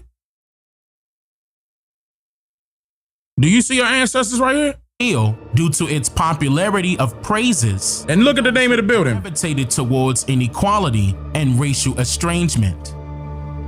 On the date of September 25th, 2008, in a statement made before the Senate Committee on Indian Affairs by Representative James P. Morin on the grounds of the Thomasina E. Jordan Indian Tribes of Virginia Federal Recognition Act, Morin stated, quote, "This is a travesty that this committee can correct.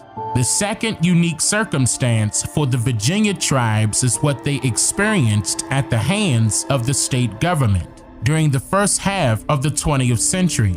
It has been called a paper genocide, at a time when the federal government granted Native Americans the right to vote. Virginia's elected officials adopted racially hostile laws targeted at those classes of people who did not fit into the dominant white society." Classes of people, but he's using modern language. Keep in mind this was 08, modern language. I adjust that part, but listen to what he's saying. The fact that some of Virginia's ruling elite claimed to be blood descendants of Pocahontas, in their view, meant that no one else in Virginia can make a claim they were Native American and a descendant of Pocahontas's people. To do so would mean that Virginia's ruling elite were what they decreed all non-whites to be, part of the inferior Negroid race. Y'all heard that? And I believe this is the second time I redid this particular video, but I put this out probably that again. I believe I put that out in like 2016, 2017, and this is the 2019 version.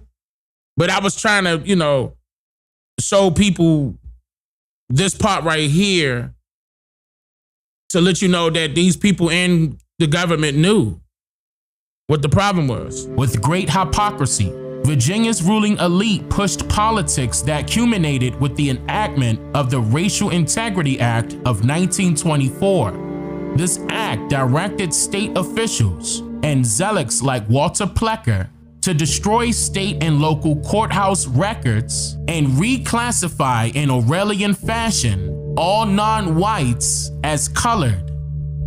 It targeted Native Americans with a vengeance, denying Native Americans in Virginia their identity. To call yourself a Native American in Virginia was to risk a jail sentence of up to 1 year.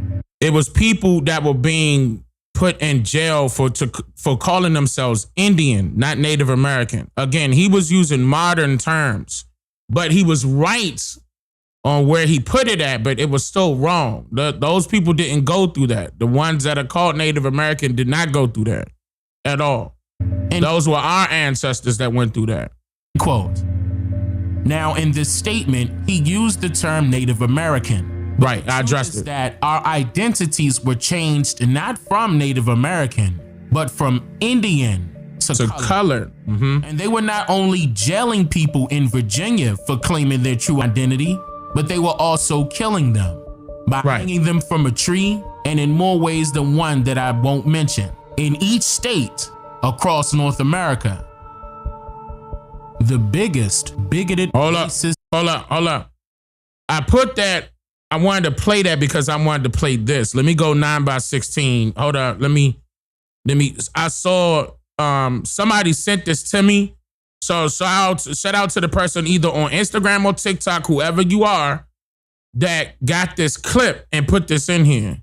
There was a paper genocide that occurred, and there was the officials in Virginia deliberately expunged the records. They destroyed the official records and most of the private records.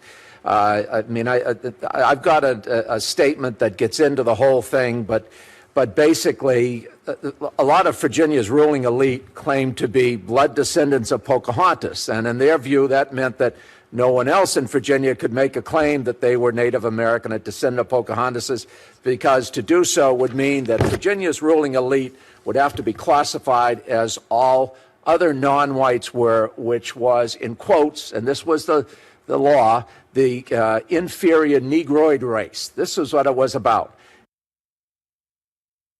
The video.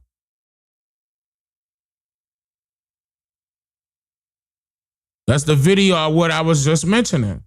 I just quoted that. I was reading from the transcript. So whoever got this video got this video. They did their research and got the video. I didn't even know this video existed.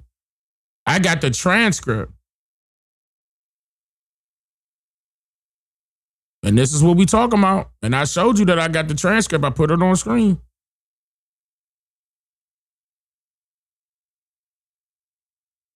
And again, he was using that modern language. But yeah, that was one part I just wanted to show. Matter of fact, let me play this whole jump. And with enormous hypocrisy, Virginia's ruling elite pushed policies, got them passed, and it culminated with the Racial Integrity Act of 1924. People have actually written over. And you already know the rest, even though they cut them off right there. And this audio right here came in super low. Even though they cut them off, they edited that right there. I'll get the video. Now that I know the video exists, I'll get the video. But yeah, I honestly thought, they was about to play the whole thing, but they didn't. But this video came in super low. But yeah, that's it right there. Thomasina E. Jordan. That's real. 2008. That was real.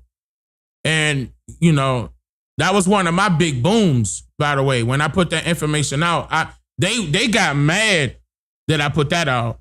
They got real heated. They were upset that I put that out when I first put it out, and then I put it out again. But I just wanted it to repeat, and I'm pretty sure I'd put it out again. Like I tried to, I updated the writing and updated the visuals and stuff like that, and just repurposed that video, revamped it, and put it out so people could, understand that information. Y'all saying this is Kamala?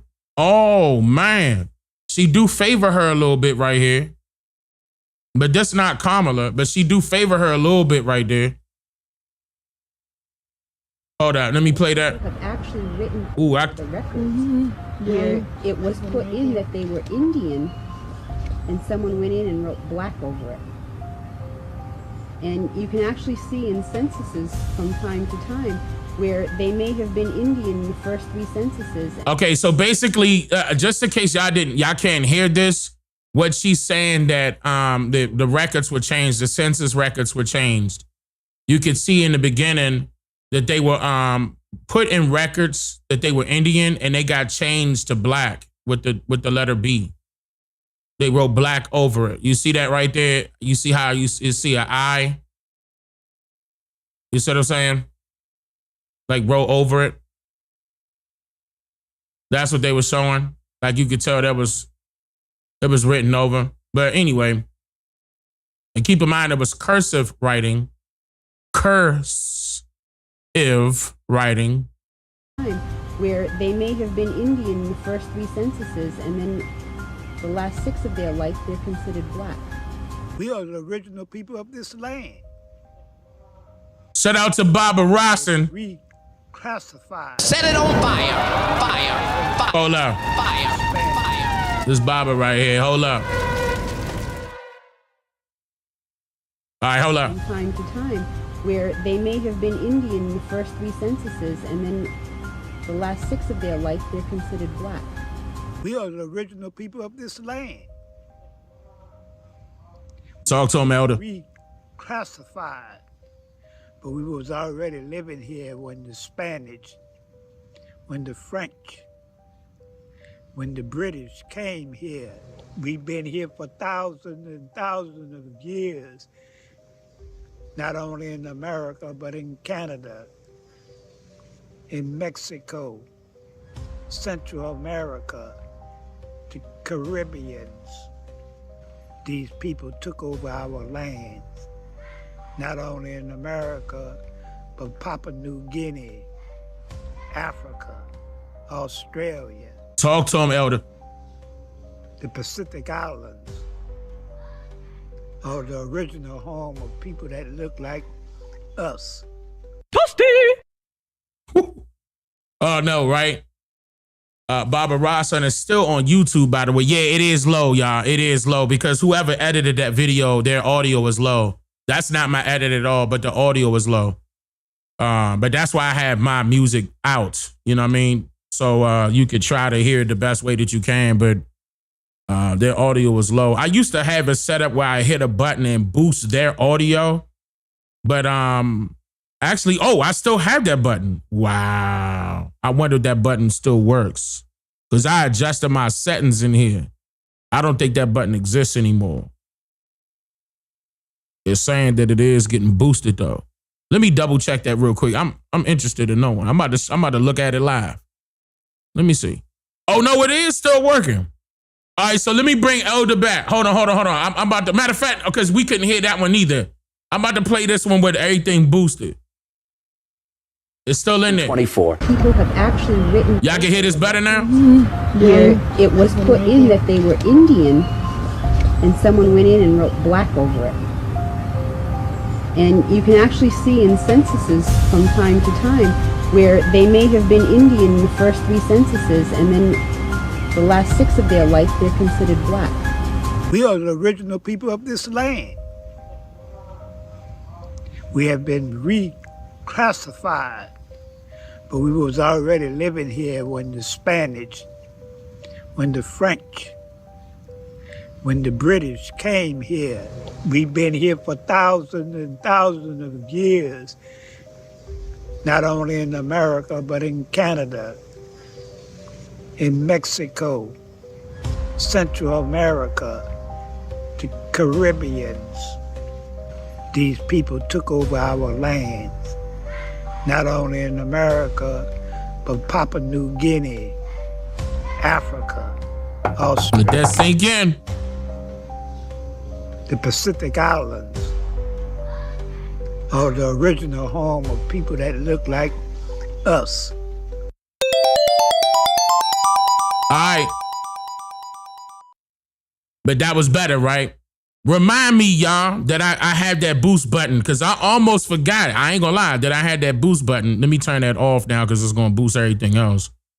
But I'll remember for this live stream, but just in case later on down the line, we're gonna run into a live stream that's low and I forget that I got that boost button set. All right, so let me get into it now with this Al Sharpton held DEI, a DEI convention. Okay. Let me play that.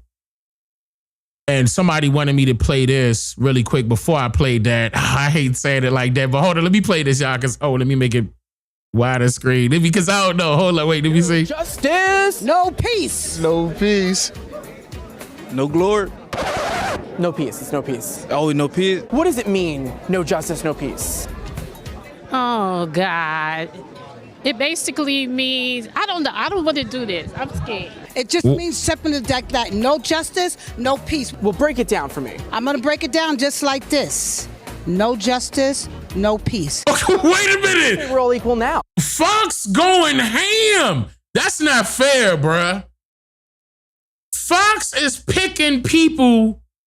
Oh my goodness, that's making our, hold on, let me calm down because that's making our people look silly, bruh. I don't like the way that look. And these were the people that was at the convention, by the way. And this is why I was asked to play this first before I play that convention video. This was the people at the house. Oh, man. And Fox right there like, what is no justice, no peace? And no. All right, never mind. Let me just, okay, let me. No justice, no peace. No peace. No glory. No peace. It's no peace. Oh, no peace. What does it mean? No justice, no peace. And he's straight from the islands. Oh God. It basically means I don't want to do this. I'm scared. It just means simply that no justice, no peace. Well, break it down for me. I'm gonna break it down just like this. No justice, no peace. That was so. Why is she giving me Pam vibes from Martin? Why that seem like that was Pam? Oh no, what? I don't know why. I just got that Pam from Martin vibe as soon as she did that. I'm gonna break it down just like this. No justice, no peace. Equality. Would you say we're all equal now? Of course. If we're all equal now, then what's with DEI? I can't really give you a profound answer on that. DEI help you with all your work. They'll help you with your office work. Not AI. Sorry. DEI. Oh no. What's that? You tell me what that is. What is DEI? DEI. DEI. What's the Is DEI a good thing or a bad thing? It's a bad thing. It is no equality. It is no fairness. It is no justice. Al Sharpton says DEI is great. Oh, okay. Well, if he says great is great. Oh my. Kamala Harris is here. She might run for president again. Oh my. This is not right. This is not right here. This is not right. And I can't laugh because this is not. Listen, this is not Saturday Night Live, bruh. No. Tonio, I know, right? Yeah, he said DUI. Yeah. Wait a minute. This is not funny. It's not funny. This is not funny at all. That's not good. Look, somebody said it's scripted. You sure? Are you sure? Oh, man. All right. And do you think she should do it? Are you Team Kamala? Yes, I said you were robbed. I'm Team Kamala all the way. Of course. Why would I not be? But she didn't win any swing state. She's gonna swing those swing states. That's it. How is she gonna swing those swing states? Oh, she's gonna swing them. We're gonna swing them. Let's say she's gonna swing them. When you have unfairness and people stealing states and votes, of course. Who stole the votes? You could just look who's in the White House. He stole them. You can, it's obvious. Do you want to stop the steal? We want to stop the steal now. What are we going to do to protest? We're going to get our people out. We're going to march. We're going to march. Peacefully. Patriotically. I would. What is the best thing that Madam Vice President Kamala Harris has done while she was vice president? I really don't know. She was able to negotiate peace talks. Which peace talks did she negotiate? I don't know. I don't even want to say stuff and I'm not. Oh, Fox! Fox ain't right, bruh. Fox ain't shit. Are you kidding me? Fox ain't, this ain't right though. Messing with the elder like this, I don't like that. I don't like that. You could have left her out of this. So if we elect her again, we'll get more Biden. Is that good? Biden wasn't that bad. He was not that bad. No? No. Was Biden with it? No, he wasn't really. He wasn't with it, but he was great. Yeah, he was great. Yeah, right. But she... Who cares about the Exactly. Right. Joe Biden's going to be fine. Kamala Harris is here. She didn't win any swing state, but she might want to be president again. How's that going to work? Well, we'll see. I'm not going to get out in front of this process. I'm going to stay behind it, push it along. Would you be Team Kamala? Well, we'll see. Johnny from Fox, how's it going? Is she running? Can we just give it up again for my husband? Mayor Pete. He says he wants to be president too. Well, God bless him. I'm not too keen with Pete. Kamala said he was too gay to be vice president.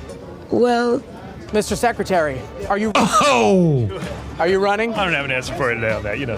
Ladies and gentlemen, introducing President Alfred E. Neumann. If Kamala Harris and Donald Trump had a rematch, you choose? I'd pick Donald Trump. Who do you want to be the Democrat nominee in 2028? I'm gonna go with Kamala. I'm rooting for Obama again. Kamala Harrison. Just Kamala Harris. Harrison. I am Kamala Harris. My pronouns are she and her. That ain't right. Do you know who I am? The handsome fox. Drop it till it's hot. Ooh, Huh? Johnny. Here's Johnny. Oh, man. What? Bruh. Okay. And then Fox allowed this to air. This not right. This is not right, bruh. This is so not right. But I'm pretty sure this convention wasn't neither. Let's see. Hold up. Let's see. Sentenced to death, even though there was not a centennial truth he was there about what happened to them. And he refused to lose. And I am so proud that God has made his test into a testimony. Y'all give it up for the New York City Councilman, Dr. Yusuf Salaam.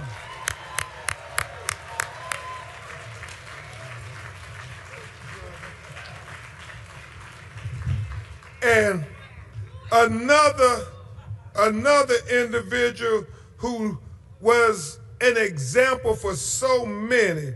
She taught so many how to not only grieve publicly, but still advocate for justice when her 17-year-old son was profiled, pursued, and shot in his heart while he walked home from the 7-Eleven with a bag of Skittles and a can of iced tea and was talking on the cell phone to his high school friend.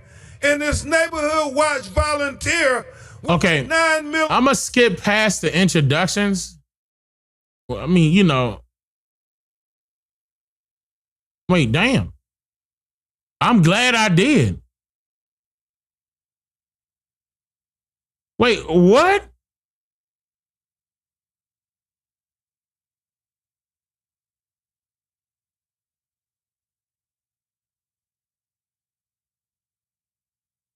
Is he still introducing people? Went home and told their mother, a hard-working sister, a manager at McDonald's, raising her baby blocked. A daughter had a deadbolt on, been nominated for a Peabody law to make sure that they outlaw the chokehold. Y'all give it up for the force of nature. Oh my! And there's a special bond when you grow up on. Wait, so he's still giving introductions. Okay. Two, who would be here to lift up myself? Good morning, let me see. Everyone. It's a pleasure to see all of you. But yes, the biggest lie that they told, they didn't know it was a video out yet. So they said that the police was talking to him and he had a heart attack. So, you know, if there wasn't a video, they would have stuck by that lie. And so after I actually found out what happened to my son, you know, I was in a dark place for a while. You know, I didn't even want to get up out of bed. But then I said to myself, if I don't get up and I don't speak my son's name, who will? Because I thought at the time, I said, boy, I should have been there when that police officer was choking my child. He would have had to kill both of us. But then the Holy Spirit spoke to me and said, well, if you were there and they killed you too, who would be here to lift up your son's name? Who would be here to tell the story and not put a spin on it, because we know that the news media, they always put a spin on the story. Amen. They want to say that the person was homeless. They want to say all kind of things. They want to put him on trial instead of the murderer. They don't want to put the murderer on trial. They want to put him on trial. So yes. So then after that, when I start meeting all these lovely people who, you know, was feeling the same way I was, see, because we're the only ones who have had this tragedy, who really know how it feels to lose a child. I'm looking for it, y'all. At the same time, I know how you feel. I think I grabbed the wrong one. I think I got the right one. Feeling either. I mean, this is the place, but I did. It was longer than 30 minutes. Law change. I did get the Eric Garner anti-chokehold law passed. And that was after 5 years, but I fought for 5 years, and thanks to a lot of people who I had my back, who fought. Downloading it. A lot of politicians, they fought with me. So, you know, you just got to get out there, and you sometimes have to step out the box and just see who will be with you, and then you'll find out who is against you. Thank you, Ms. Gwen. Thank you so much, Ms. Gwen. And now, Ms. Rovine and Rodney, what was the lie that they told you after they killed your son? Damn. What did you all do to get the truth out and overcome the lie?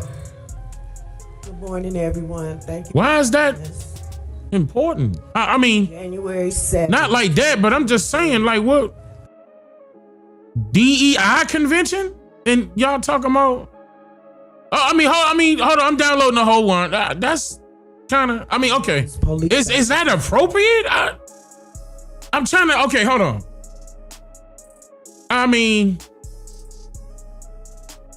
damn. That's. Okay. I don't know.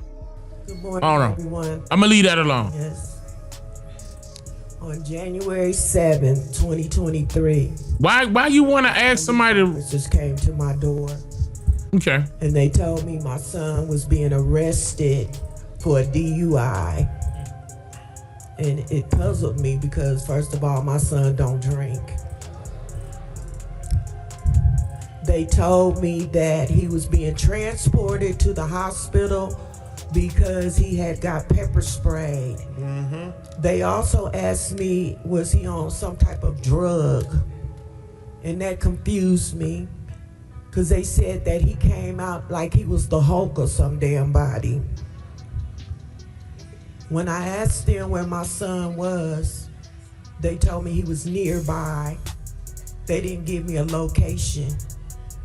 They told me they were going to take him to the hospital. I asked if I could go to the hospital. They told me no, because he was arrested. My husband and I, after they left, we decided to go look around, and we found Ty's car with other police officers. They basically told us the same thing, that my son was acting like the Hulk. They tried to arrest him, and he fought them. Hours passed. I received a phone call from a doctor at the hospital, and he asked me if I knew if my son was in the hospital, and I told him yes. They told me that he was being arrested and he had got pepper sprayed. The doctor told me, no, ma'am, your son went into cardiac arrest, and that you need to get to the hospital as soon as possible. Okay, now I understand that this is going to allow people to understand the details of what happened on her side from, you know, her perspective. And of course, that's more than likely the truth about what happened. But y'all think that's inappropriate for them to relive that again? Like to, you know, I mean, I understand that you kind of educating the people, you know, what happened, you know, but that's kind of deep for them to relive that and try to go through. What y'all think about that? Y'all think that's too much? But apparently they had to agree, you know, to say, okay, you know, they'll do it. Because once he asked that question, I'm like, damn, you know, that can't be just a random ass question. You like, look, I'm gonna ask y'all random questions out there and I need y'all to answer it. Go. and that's the random question, they had to agree. You know what I mean? I believe this is coordinated. Now, mind you, they didn't tell me any of this.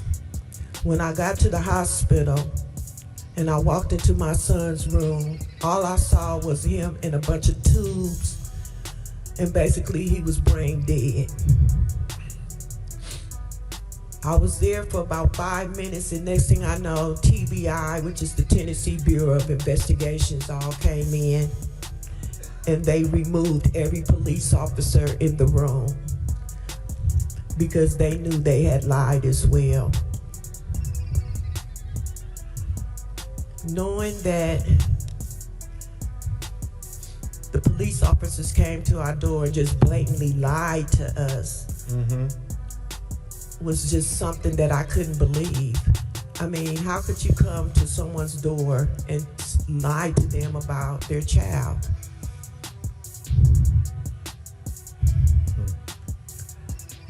As the days went on, we found out that it was 5 Memphis police officers that beat my son to death. They kicked him. They kicked him in the head. They beat him, and for no reason. The reason was, well, after we found out that one of the officers had pepper sprayed himself, and so he got mad. And then he also said that he took out his anger on my son because the stop before him didn't pan out. So could you just imagine somebody trying to come home, cancel that, their business, cancel all of that, was pissed off because the prior stop wasn't sufficient for them, so they decided to mess with your child and then lie about it. Yes, ma'am. And I'm gonna leave it at this because there's certain things I just can't say, and I don't want to keep talking. Thank you. Thank you, Ms. Robon. Certain things that she can't say. Okay. Well, again, y'all, we know the lies that are swarming even now. As I've never seen it. You all watch Law and Order. Have you ever seen the prosecutor come and volunteer that we want to dismiss charges even after we got the conviction? They ain't do that with you, did they, yourself? Corey, did they ever come just volunteer? Say, we want to dismiss the charges while y'all was sitting in prison? They didn't come and say they wanted to dismiss the charges to help y'all get out of jail, did they? Is it my turn? Not yet. Coming. We coming, Corey. We coming. All right. Felonis Floyd. Okay. Felonis Floyd. If you could. Hold up. I'm getting ready to play this whole one. I mean, these okay. They gotta feed into the people's pain in order to get other people to be involved. I mean, we could look at this from two different perspectives.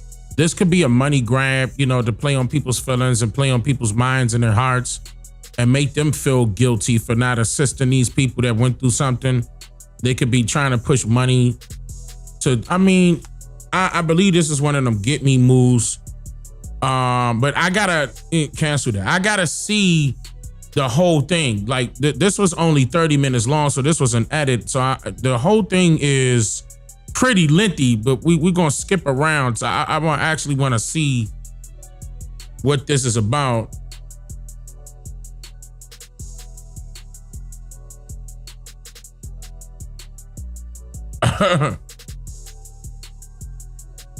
Wow.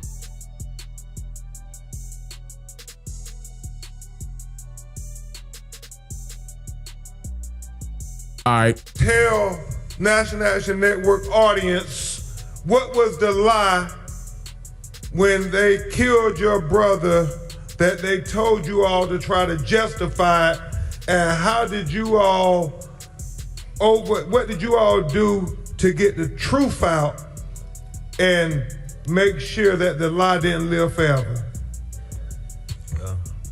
Y'all can hear me? Yeah. Well, my brother, he was murdered May 25th, 2020 in Minneapolis at Cups Food right across the street from Cups Food. He came out. They said he had a $20 counterfeit bill. And when the police came out to speak with him and put him in the car and things like that, the officers were, to him, the state that he was in, he didn't have an understanding. But with police, they have all the power. So they wanted to put him in the car. Then they took him out the car, put him on the side by the curb.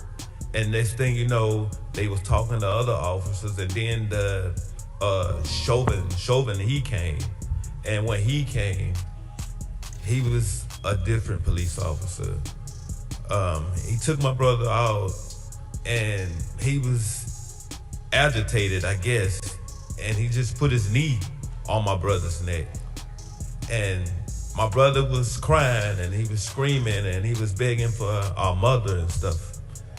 And people, I got it, by the way. And people videoed it, so you all seen what I seen. I got the. I'm glad I didn't press download this junk. And everybody who was there, they had from kids to adults who've been through so much that I haven't had the opportunity to see. But with him crying for his mom, that's the thing that I think about. Oh, I remember that one. When I'm sitting there watching him and I'm thinking about his daughter, seeing that video. 9 minutes and 29. All right, I got the video. So this is the whole one right here. Oops, hold up.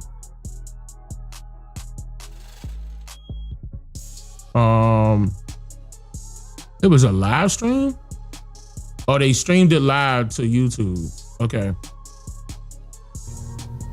In this business my entire life. I've never done what you would call a real job. Because we always win when we work. You work, you win. Remember in the Bible, John said, if you just believe. Student loan debt and that kind of thing. We can be a part of helping each other find the resources in ourselves and share them with each other to prevent a lot of the stuff that's coming at us and wanting to destroy us. One last thing. It is absolutely critical, and we're doing this in Philadelphia, it is absolutely critical that every last voting place that you're involved with is completely legally staffed. If you need to have Republicans on your team, in your voting booth, in order for it to be legal in your state, in your city, in your county, get them there. If it's necessary for you to have a writ from a court in order to serve on your election board, in order for that to be a legal spot, get that writ from a court before it happens. We are about to see the Justice Department attempt to resurrect Roy Cohn from the crypt with torts coming at us backwards, forwards, and sideways. And if we don't watch out, people who are currently going to be on even primary boards, they're going to collect evidence such that we'll have to face $250,000 fines, time in jail, potential loss of the right to vote, because we are not. We're ethically doing it, but if it's last minute and it's helter skelter, we are at risk for our whole states losing the right. Thank you so much. Thank you. She's saying that we in a stage about to lose the right to vote. Sister, what makes you think that our vote counts? I'm just saying, because if you look at any legislation that has passed, which one passed in our favor that actually benefited us? But we still got to do things like this. Like with you coming up there on a microphone to get other people aware of the fact that we're allegedly about to lose the right to vote sooner or later in each state. Like that is the biggest threat. Seriously. And there was no legislation that passed in your favor right now. How about we make our own system? All right, there's no more out-of-state people that I see on the line. Okay, so I guess they're bringing people up from the audience. Hold on, let me skip up. And let me come up. and you that are listening at WBLS 107.5 in New York, as well as places around the country. We're happy to be with you another Saturday morning where the action is, and give a hand to our host, Sister Nancy Darlene Crawford. And all of our chapter leaders. We've had chapter leaders from all over the country. I see Larry Young. I looked for you last night. I went to the social. We've had chapter leaders from about 49 of our cities. And some people came to me last night from Mississippi. I didn't even know we had a chapter in that particular city. So I'm glad that people are here. Let me say, in terms of our report for the year, and then we're going to go on with the program. Our young people are rehearsing, getting ready for this afternoon is our youth day. I heard somebody talk about young people that tell them to just stay around. They're going to see two people, afternoon, all of the youth in there. And I don't know, but you get provocateurs, because anybody that is talking to somebody younger than them holding the mic, then you know that they paid agents. And if you're in the room, if you don't like me saying that, I'll say it again. Because you cannot get reparations without putting people in office that's going to pay them. So, seriously?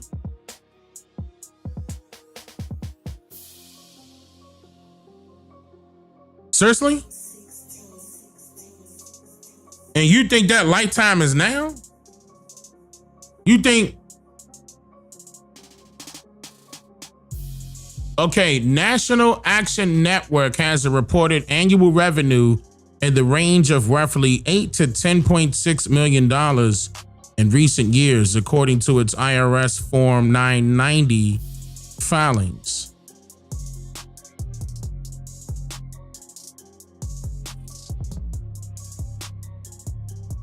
And that's coming from donations and sponsorships, fundraise. Oh, they funded by the Democrats.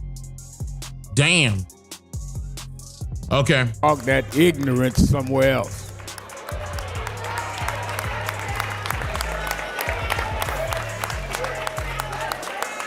So people talking about we have been for all of our existence fighting for reparations, made every candidate pledge to it. You cannot get reparations unless you elect folks that's gonna pay it. Who you gonna pay yourself? So you can't at one hand say, don't vote for everybody, they racist, but I want reparations. Who gonna pay you? So either you paid or you stupid or both.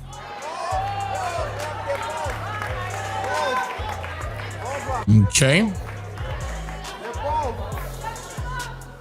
I mean, I don't see nobody standing up. I didn't see whoever it was, but yeah, okay. I told I was at college and the guy stood up talking about I don't believe in all that nonviolent stuff. Y'all need to get out the way and da da da da and da da da da and all you punks. I said, hold it with the punk stuff. I said, because you got one punk out. You go to second punk, you're gonna get the best nonviolent whipping you ever got in your life. Cause I'm not scared of the folk we fighting. I ain't scared of the folk we fighting with, so let's be clear about that. Let me say that it is very important that we recognize our chapter leaders. I want to thank who's on the platform from National Action Network, Middle Tennessee, Cheryl Huff. Okay, hold on, let me move up. To flip the election, Trump needs with us. I'm talking about the Congress that is legislating, led by Mike Johnson, and the Republicans. We need to stand and work with the Congressional Black Caucus and with local black elected officials, and we need to stop fighting each other and fight for the people that we are there for. And the reason I get so passionate about this That's why I wanted to correct whoever that was that's talking before I got up here. The reason I got so passionate about this is these super duper militants that divide our community is the reason why Donald Trump got elected and Kamala lost. Oh. They did enough of them to get some folks disgusted with the system, and all they need is a few to flip the election. Trump needs ignorance in order to stay in power. We need so does the Democrats to stand up for our community. Young, old, bold, it doesn't matter. To stand up and do what now? And get with the Black Caucus that hasn't been doing nothing ever since they've been in there? Or we fighting with them? So they being told not to do nothing for us from the get-go, huh? Unapologetically. Why? Because black unemployment has risen under Trump.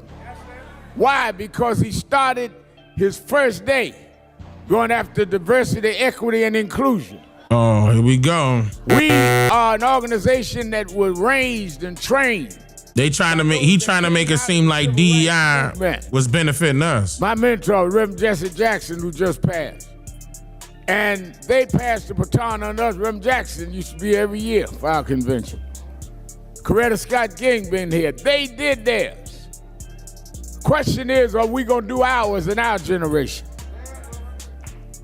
Coretta Scott King and her husband, Dr. King, helped lead a movement that broke down the walls of apartheid. When they started, blacks couldn't even sit in the front of the bus. When they started, you couldn't even vote without going through all kind of voter schemes.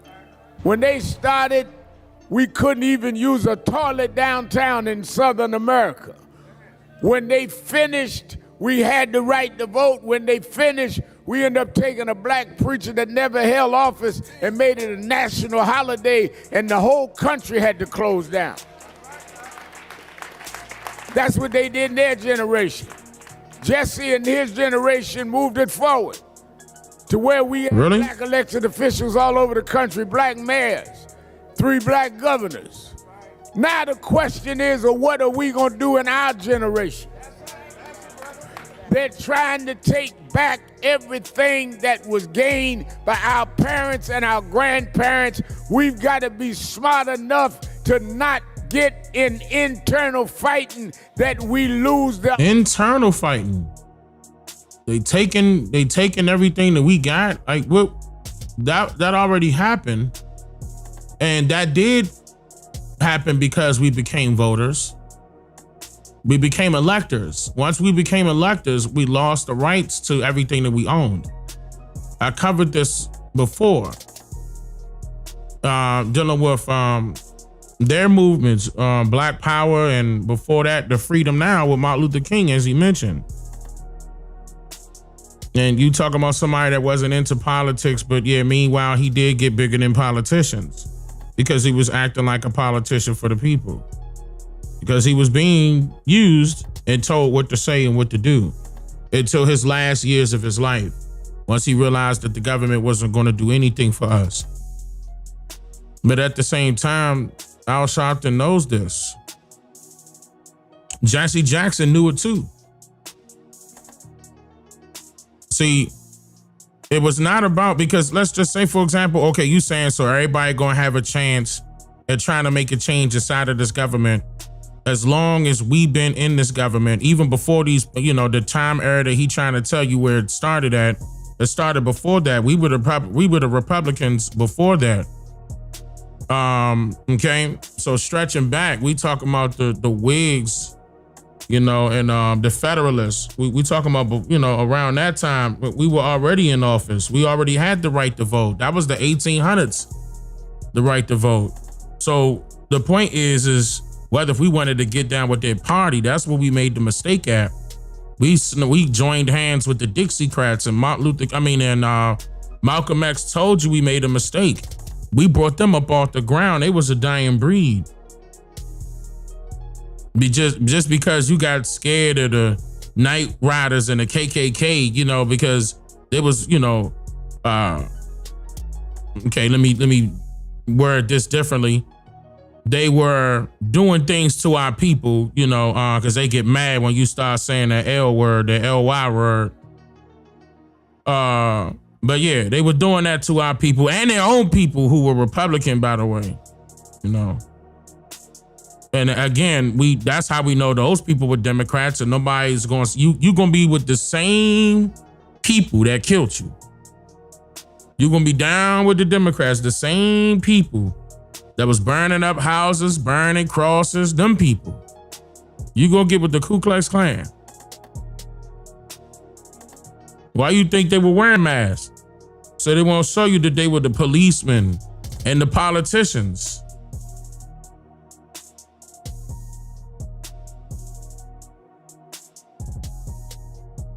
But you getting on a Black Caucus like the Black Caucus could do anything, and eventually the Black Caucus would do something for our people. No, they're not. They can't do a goddamn thing. Because this government wasn't built for us. This wasn't built to benefit us. We're not foreigners. This government is only built to assist foreigners. Foreign affairs. They got a whole division in that. They used you, the CIA used you, made you become an agent so you could start snitching on the Italian mafias. Al Sharpton. You was an agent.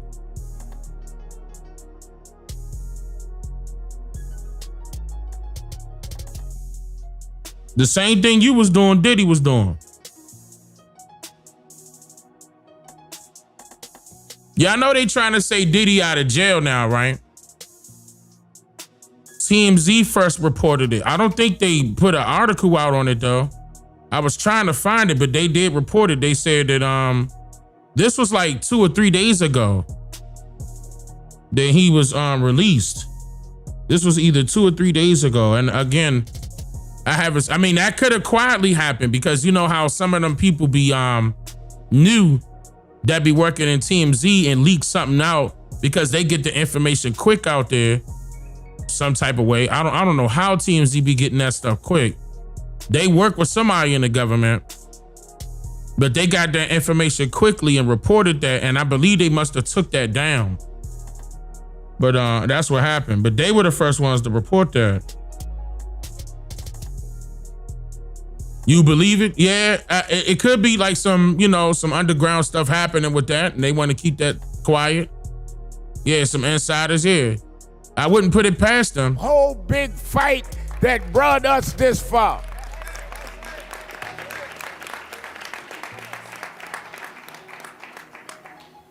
They are prepared.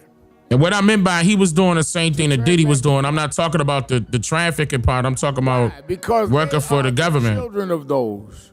They never Diddy was an agent as well. For it in the first place. Let me tell you something. Donald Trump is the son of Fred Trump. Fred Trump and Donald Trump was cited by the Justice Department as discrimination in their real estate in the 70s.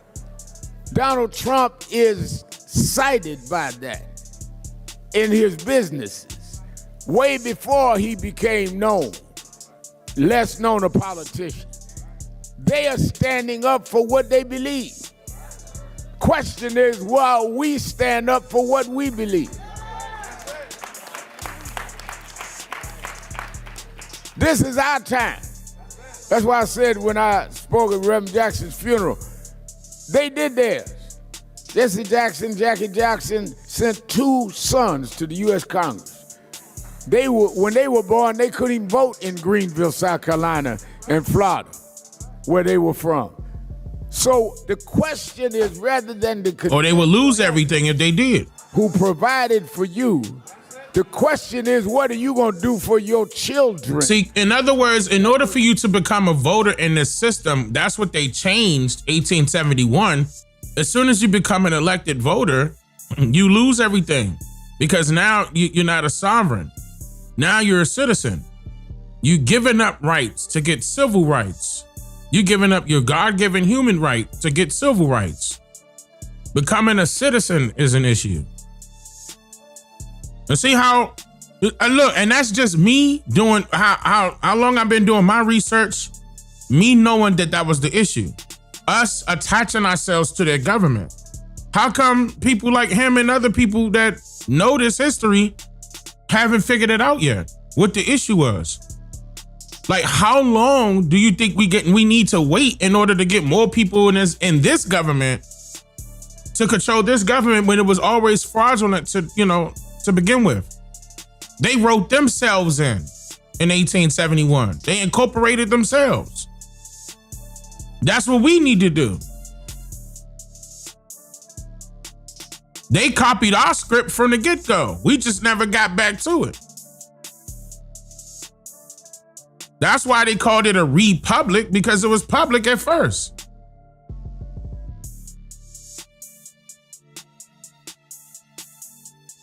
It was always the people.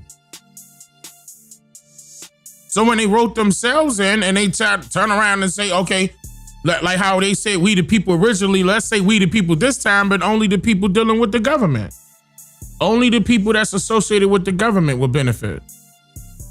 And that's exactly what's going on, including Al Sharpton.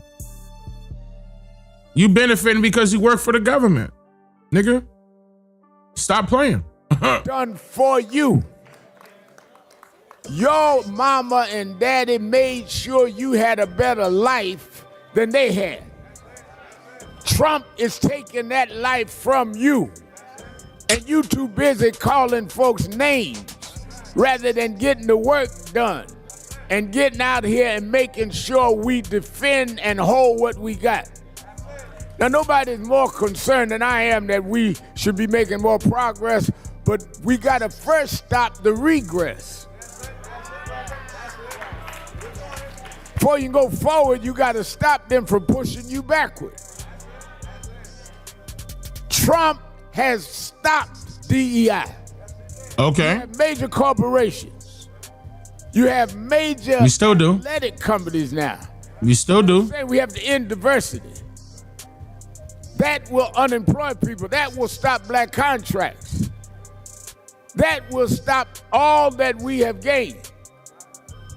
Trump and his minions in Congress, the Republicans. Again, they're still trying to make it seem like DEI or affirmative action actually helped us out in their system, when that was always benefiting foreigners. And the foreigners told you that.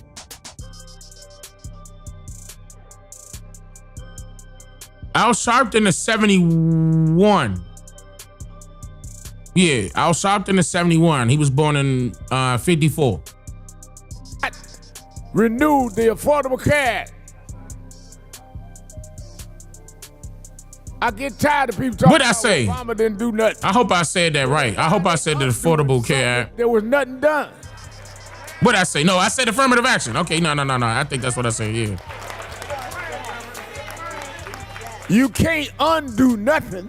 OCO Design, how you? Under Obama, we got the Affordable Care Act. They call it Obamacare. And they tried to confuse their own people about what it was. I was on tour. A lady was on TV. Reporter said to her, "Do you support the Affordable Care Act?" Young, looked like maybe a 40s white lady. She said, "Yes, we need the Affordable Care Act." She said, "So you support Obamacare?" "No, I'm not with Obamacare."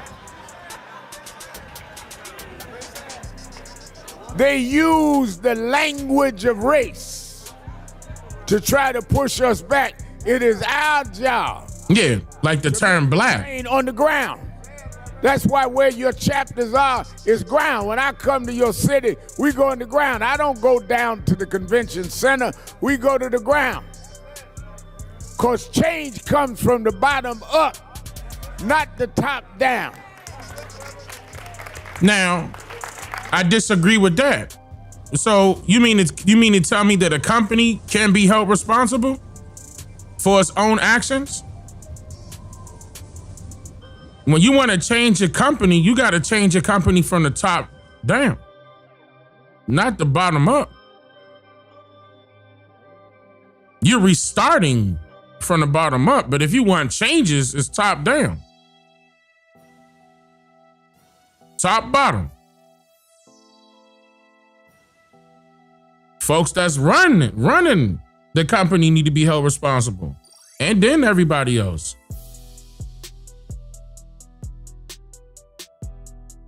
So I disagree with that. We are not, in my opinion, we are not going to go down in history well. Cancel that. Generation that lost it all. Oh, come on. With all our ideology, with all of our hollering and screaming, this man in your face has taken your grandma's life and health insurance. In your face, said that he's gonna charge you now to go to the park on Juneteenth and King Day. In your face. Done call you everything but the N word in public. And you too busy jumping on the Black Caucus rather than you defending the Black Caucus that have taken everything from you. And the reason why we fight a lot of our black leaders, cause you know you can be allowed to do that. You ain't gonna do that to those whites in power. And neither are you. Have you done it? Trump come through here all the time. You ain't open your mouth to Trump. That's cap. Fight those that are near you, because you've been induced with self-hate. And anyone that looks like you that's trying to do something because you hate yourself, you try to beat them down. But we should defend the Black Caucus because they in there? As if they did something for us before? Hakeem come out this organization. Well, I want him to throw up his fists and yell Ungawa. Seriously? Ignorance. If Hakeem Jeffries becomes, and he was here opening day, talk about is he accountable? He accountable to folks that he worked with. You just roll off the street talking about is he accountable to you. First of all, you ain't probably registered to vote. There he goes, swinging it back to voting.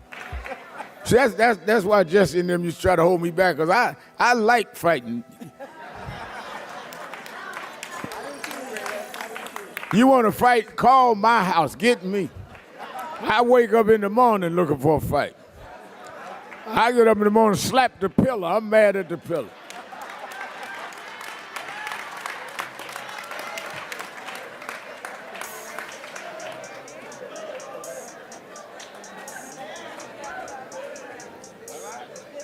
It's fighting time. And we have 3 goals this year. We must register and bring out the voters for the midterms. We must save DEI to do what? As part of what is required. If you cannot save DEI, you can't even approach reparations. If they here they go. Diversity in corporations and in schools, how you gonna ask for reparations? If they gonna take what you already got, how you gonna talk about? What makes you think we got DEI? And we're gonna deal with this question of health care. We have got to preserve and get the vote to preserve health care. Overriding all of that is we must stand up around the Voting Rights Act. We are on the precipice of the Supreme Court taking a vote that will probably take race out of Section 2, which will nullify the Voting Rights Act as it is. What does that mean, Shaka? Well, what it means is that they will then be able to do the redistricting they want, and the 60 members in the Congressional Black Caucus will go down to 30. And representation will be gone. And we will then see them dilute us, stopping mail-in voting. Reason they are stopping this is because as we gain power, that is how we put the Affordable Care Act in. That's how we put police reform in. This organization helped lead the fight around George Floyd. George Floyd family here. Y'all seen Philona's last day. No. They only giving you bits and pieces and things that's still not working in those people's favors. A lot of those people got away with it. A lot of those cases was dropped. And now what we played there earlier, you know, like you trying to say, I mean, this is okay for people that want to settle. Let's just have some little bit of representation in the government that's not ours so we could settle for something that, you know, that we got to negotiate with them. You know, it's not even our human right now. We got to negotiate the civil rights. We got to make sure that we have representation in this government. Are you kidding me?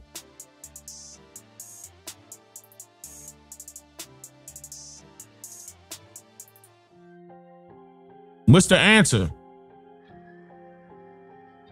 If they could do it, we could do it. We could create our own. It's not difficult. I wrote a whole book about it. It's not difficult. When we have it right now, we have everything that we need right now to get things done. The number one thing is we could fund it. We could fund it. We could really do it. Now that's really counting on like-minded people right there. Can we pull our resources together for real and say, all right, we got our own currency. This is our own set of land right here. I'm telling you right now, they're not even going to be able to do anything when it comes to like our people got to stop being scared. They think they're going to send the military at us for doing some shit like that because they tried that bullshit in the past. All that shit in the bullshit. I mean, all that shit that they did in the past, as far as, they, for example, bomb Tulsa, Oklahoma, none of that is going to happen again. You know why? Again, if it's too many of us this time around, they're going to be able to control all of us? See, keep in mind, the so-called Negro Wall Streets were happening back to back, but not consecutively. So they were able to pinpoint, you know, when to attack and shut all of that down with gentrification, technically, by the use of two agents that are very similar to Al Sharpton, that went down there to scope the scene and report back. We talking Booker T. Washington and W.E.B. Du Bois was sent down there to go scope the scene and, you know, bring all that information back and send it to the government. And they admitted this. And it was Booker T. Washington that coined the term Negro Wall Street. It wasn't called Black Wall Street, it was Negro Wall Street. And that was in the Tulsa, Oklahoma area. But they tell you that they were agents. They were working for the government. You could look this up. People got mad at me about Harriet Tubman and Nat Turner. Well, how come you ain't get mad at me when I'm pointing out the agents? You got mad because I'm telling you those people were fictional characters. What about the real people? I was telling you that was betraying our own people. What about that? And they still exist today, and here go the modern version of it. Al Sharpton is 71 years old now, though. That's why they with us rather than folk that use their name and didn't fight for their justice. People talk about, I don't believe in the system. Well, we fought and put those 3 cops in jail. If we had not gone to Minneapolis, they'd have let it go. We got the Obama administration sit down and form. And that, look, a task force. That happened, right? But that wasn't because of us not having representation in the government.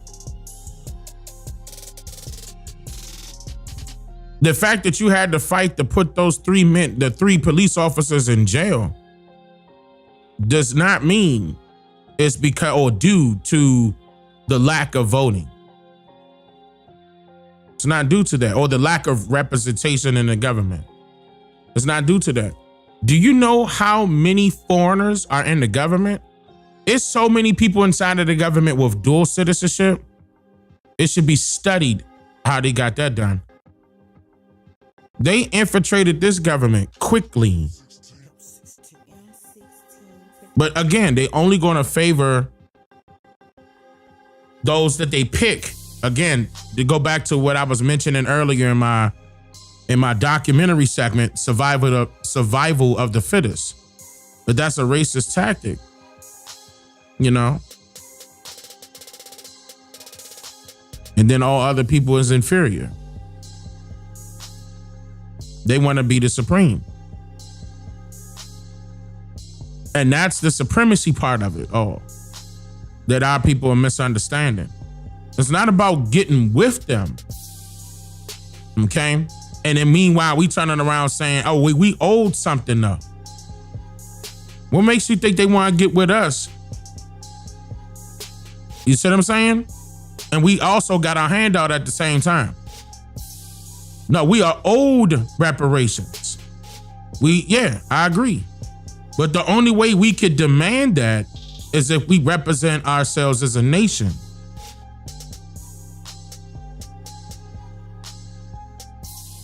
Other countries would recognize us as a nation.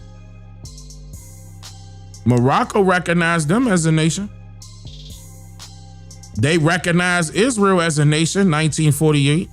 Again, if they could do it, we could do it. It's not hard. Out of that came wearing cameras on police. They didn't have cameras mandatory on police before we did that with Obama. But we beat down who looks like us.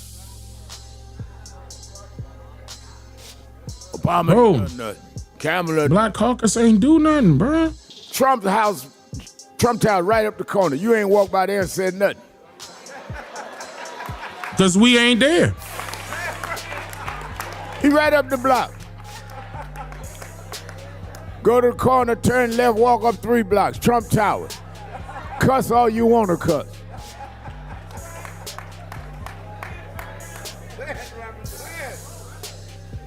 We have... The name of the book where I mentioned this is called Fixing America's Broken Promise. Fixing America's Broken Promise is the name of the book. Also report that on Tuesday of this past week, the day before the opening of this convention, and we've had, I think we had the most well-attended convention that we've seen.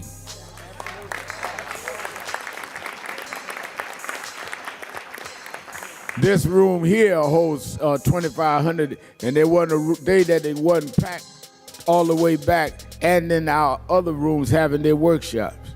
12,000 people registered. And coming from over, as I said, over 49 states, and our chapter leaders. When I say chapters, I'm talking about real people. These folks sitting up here that I call, these are real folks breathe. This ain't AI.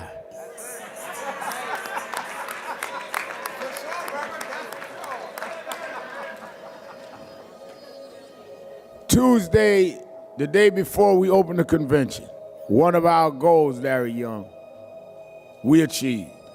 We were able to purchase a National Action Network permanent national headquarters in Harlem.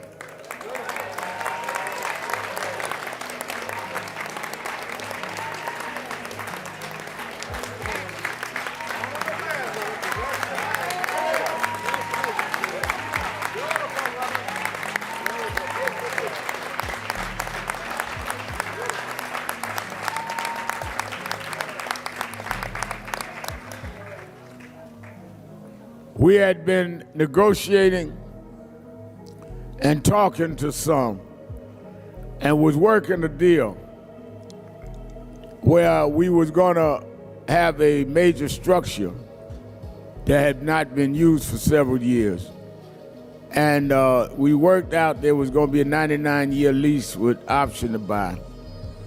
And then as we were doing that, I got a call. To be honest, Dominique got 2 or 3 calls. And Dominique kept saying to me, George Faison, legendary, iconic choreographer, is trying to reach you. Call him back. I said, I'm busy. I'm trying to get this done. Finally, one evening, I said, let me see what George wants. And I called George Faison back. Y'all saw him at the dinner the other night.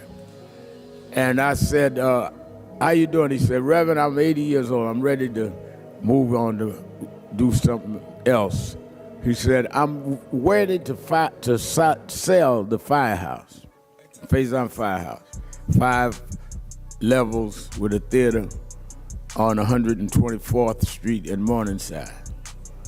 And I said, oh, okay. I said, I don't know. He said, I just need you to help me find somebody that'll buy it.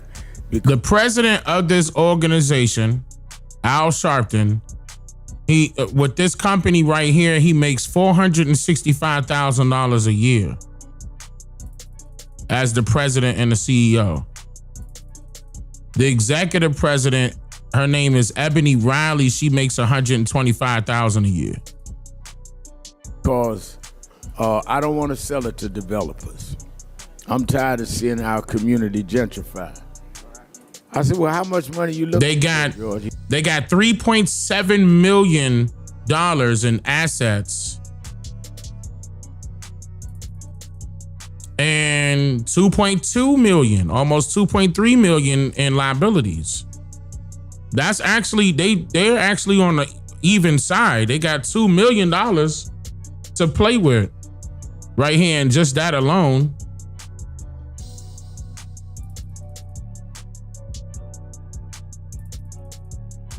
Let me see something.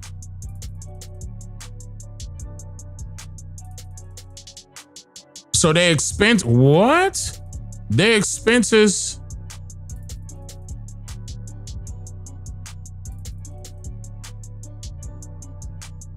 Oh, and that's their only liabilities. It's just their,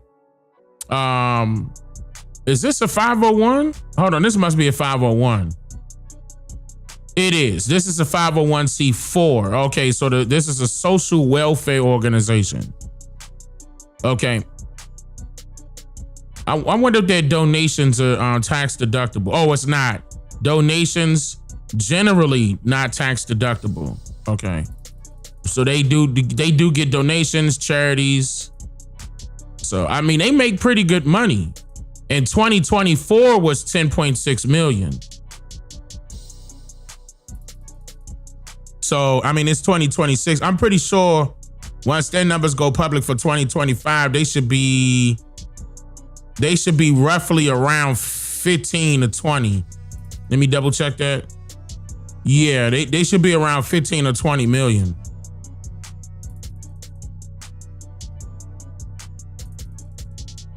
He had this since 1991, Al Sharpton.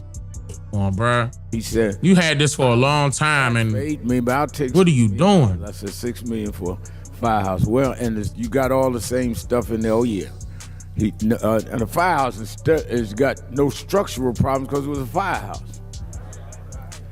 And I said, well, let me see if I can find somebody. He said, I'll sell it for $8 million if they can get the financing. $1 million, I'll move out up front. I said, all right. I called Reverend Bird, our COO. I said, go over, you in Harlem, go over to the firehouse, look at it, see how it look. And he did. Called me back. He said, they're tax exempt. They still got everything there. I said, okay. I called George. If that's what you're asking me, yeah, that's what they're tax exempt. It's a 501c4. To a brother for $6 million. So keep in mind, that's 10 million, 11 million in 2024 tax free. Financing for the $5 million and let's go. I went to the people that we supported with Jay-Z's casino. And I said to them, can you help me find a bank to help mortgage it? Better still, that can carry it until Carver, our black bank, gets his paperwork. The guy said, well, no, I don't know if I can help you, but I do mortgaging myself. The other night, Mark Holiday. They said, we'll give you the bridge loan. I said, George, meet us, and we gave him and paid in full the $6 million.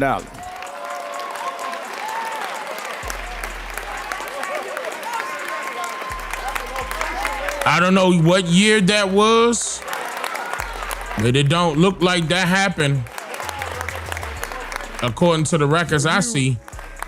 You talking about free the land. I went and bought the land and made sure that it's in our community. My friend, we grew up together. Congressman Greg Meeks is here. Greg Meeks will tell you that long years ago, for you out of town don't know, they used to call me in New York ambulance chaser. Well, tell them now the ambulance chaser bought a firehouse to have his ambulance. Okay. I got a place to park my ambulance. Why do I go through all this? Because I'm going to be transparent. So everybody understand. And first of all, these young folks that's growing up in Nan, one of them will take Nan. You do not buy a headquarters if you intended to just fleece people and keep going.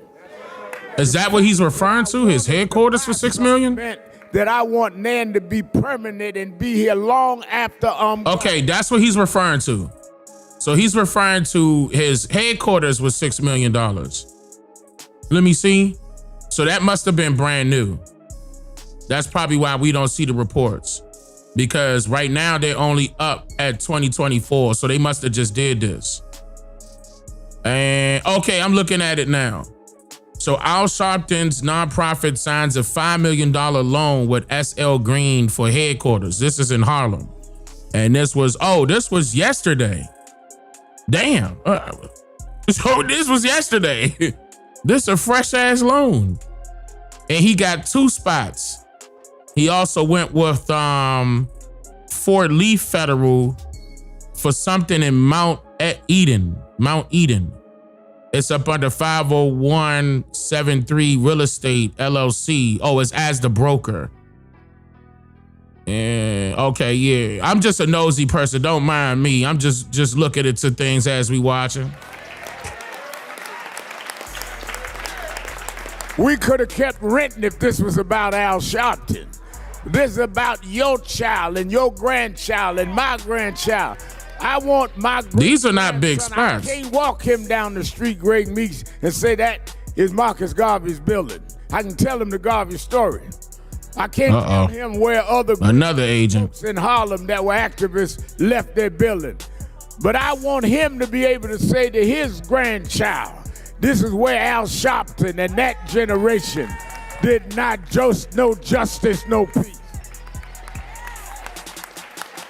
Okay, I mean, this is the spot that he's talking about. It's like we did great work. It's a building. Kazembe Batch is here. We did great work at the Slave Theater, didn't we? But they took it down, building condos there. And then he bought another one. Yeah, they look like condos. That's what they look like. We need to stand up with the blood of the ancestors that built pyramids and Sphinx and declare who we are. That built pyramids in space. Okay. And then he looked like he bought a he got this one too. It's spiritual. This little convenient store looking. We work with everybody. And we want everybody to work with us. I was glad that many people from different races came to the convention, because we can't win this battle by ourselves. We're going to need everybody to help turn this Trump situation around. They need to understand, in the rural white communities, they suffer more from the Affordable Care Act not being renewed than we do. Diversity hurts white women as much as it do us. And as long as they can have us fighting each other, they stay in power. But if we're smart enough to stand together, I don't lose my blackness working with whites. And if you're afraid to work with whites, it means you have an inferiority complex. I can work with anybody and still be who I am, because I know who I am.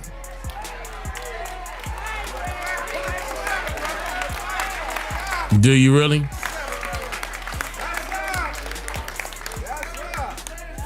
You got to be so secure that you can go anywhere and be around anybody and not lose yourself. Any woman got to keep her husband home so he won't look at another woman. You might as well leave him anyhow.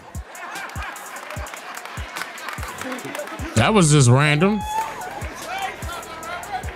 that was random as hell. You gotta lock your husband in the room. Y'all ain't married. He's a prisoner. What? And the women laughing at that. He just took a jab. It's a spiritual thing. Right after that. Read the Bible. The Bible full of activism. People talk about, sometimes when I go to preach, Reverend Patterson and Okay. Let me hold on, All right, hold on. That nigga was yapping. All right, hold on. So that's why I'm here. Wow. Wait. Who is this? What made you transition from being an astronaut to being a politician? Well, that's a good question. It's not something I ever expected I would do after 25 years in the Navy. I flew 39 combat missions in the first Gulf War. I flew 4 space flights. Between my first and second space flight, I met this state senator from Arizona named Gabby Giffords.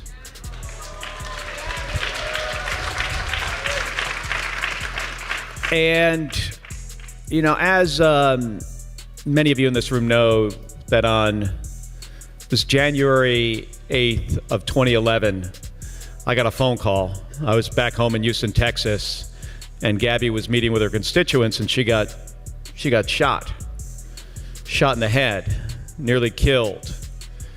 And that changed the trajectory of both of our lives, really forever. I never expected to get into this business. You know, my wife Gabby was the member of Congress in our family. Sometimes I think if I was the person who would have been injured, would Gabby have become an astronaut? She says yes, and I would not put anything past her. But I saw what she was able to do as a state senator and then in Congress, and really have an impact on people's lives. Hey, okay, bro, like in public service, you sales pitching. But I saw a different side of public service. I saw how you can really help people. And then what happened sales pitching it was in 2018, the night before the election, at a Get Out the Vote rally. I was just, standing there watching the band playing, and a young woman comes up to me, not much older than my older kid, and she says to me, "Hey, my son has Down syndrome, and I'm terrified he's going to lose his health insurance. Would you please consider running for the U.S. Senate?" Wow. So that's why I'm here. Wow. And it's... Seriously?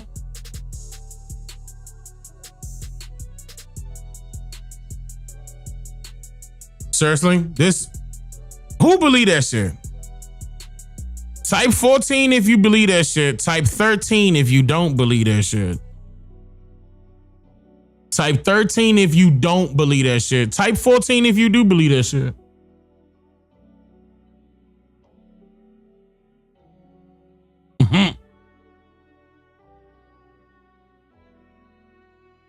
Okay. It's for that kid. And it's for, all these kids out there that need help. And all these people that need help. I mean, so we know why he here. All right, so who else? Hey, man, he was rapping for a minute. Who was this? Get out. What is victory? What is not? Give us your view on this engagement that we're in and what should be done about it. This is the first president in my lifetime that has taken our country to war. And remember, he called it a war in the very first press conference. He can't back off it now. The thing about Donald Trump is he will tell you what he's thinking at all times. But he took us to war without clear justification to the American people or to Congress. And then that justification changed 3 or 4 times in the first couple days. He obviously took us into war without a plan of what winning looks like. If his idea was regime change, he didn't know the difference between Venezuela and Iran, which means he shouldn't be president of the United States. How you gonna put all that on Trump? Like that, if anything, you should put the blame at the intelligence. Like that's the Mossad that's running them, right? What if Trump ain't had a choice? Now, I'm not taking Trump's side, and I'm just saying he flipped the script. He was the one that was supposed to be the peace president. That's what he ran off of. That was his campaign. Now, everything else that he campaigned about, he basically did. But this was one that he campaigned about heavily, saying that he not gonna drag us into a war and all of that. We got endless videos of him stating the total opposite of what he's doing right now. I'm just saying. So I could agree if you're gonna come out and state that he working for somebody else who is foreign to this country. That was just recognized by the United States in 1948. So if you that's where you're going. And again, the Democrats should be on him about that. But the Democrats ain't far behind. like y'all not getting paid by them niggas neither? That's cap. He took us to war without looking at what would happen when the strait was closed and the impact that it would have on the American people. He went to war after promising the American people he wouldn't go into new wars, and has had more conflicts than, again, any president in my lifetime. So where we are right now is we have to get that strait open. Gas costs too much for the people of the United States. Costs were already too high. The strait is open. Paying that plus the mortgage plus the utility bill is simply too much for just not to the U.S. We've got to make sure that Iran never has a nuclear weapon, and we need to make sure that their ballistic system. And they saying that it's bothering the prices and everything. We got to get that open, right? All right, so why not just stop bothering them? If that's the case, and then how is that even the case when you turn it around saying that we only got Trump said that we only got less than 1% of our oil from there last year. So how is it if less than 1% is affecting all of America's prices and you need to keep that strait open for the U.S. because it's open for everybody else except the U.S. and Israel, then how important is it? Like we don't need it. We're doing it for everyone else. I'm going to get on NATO.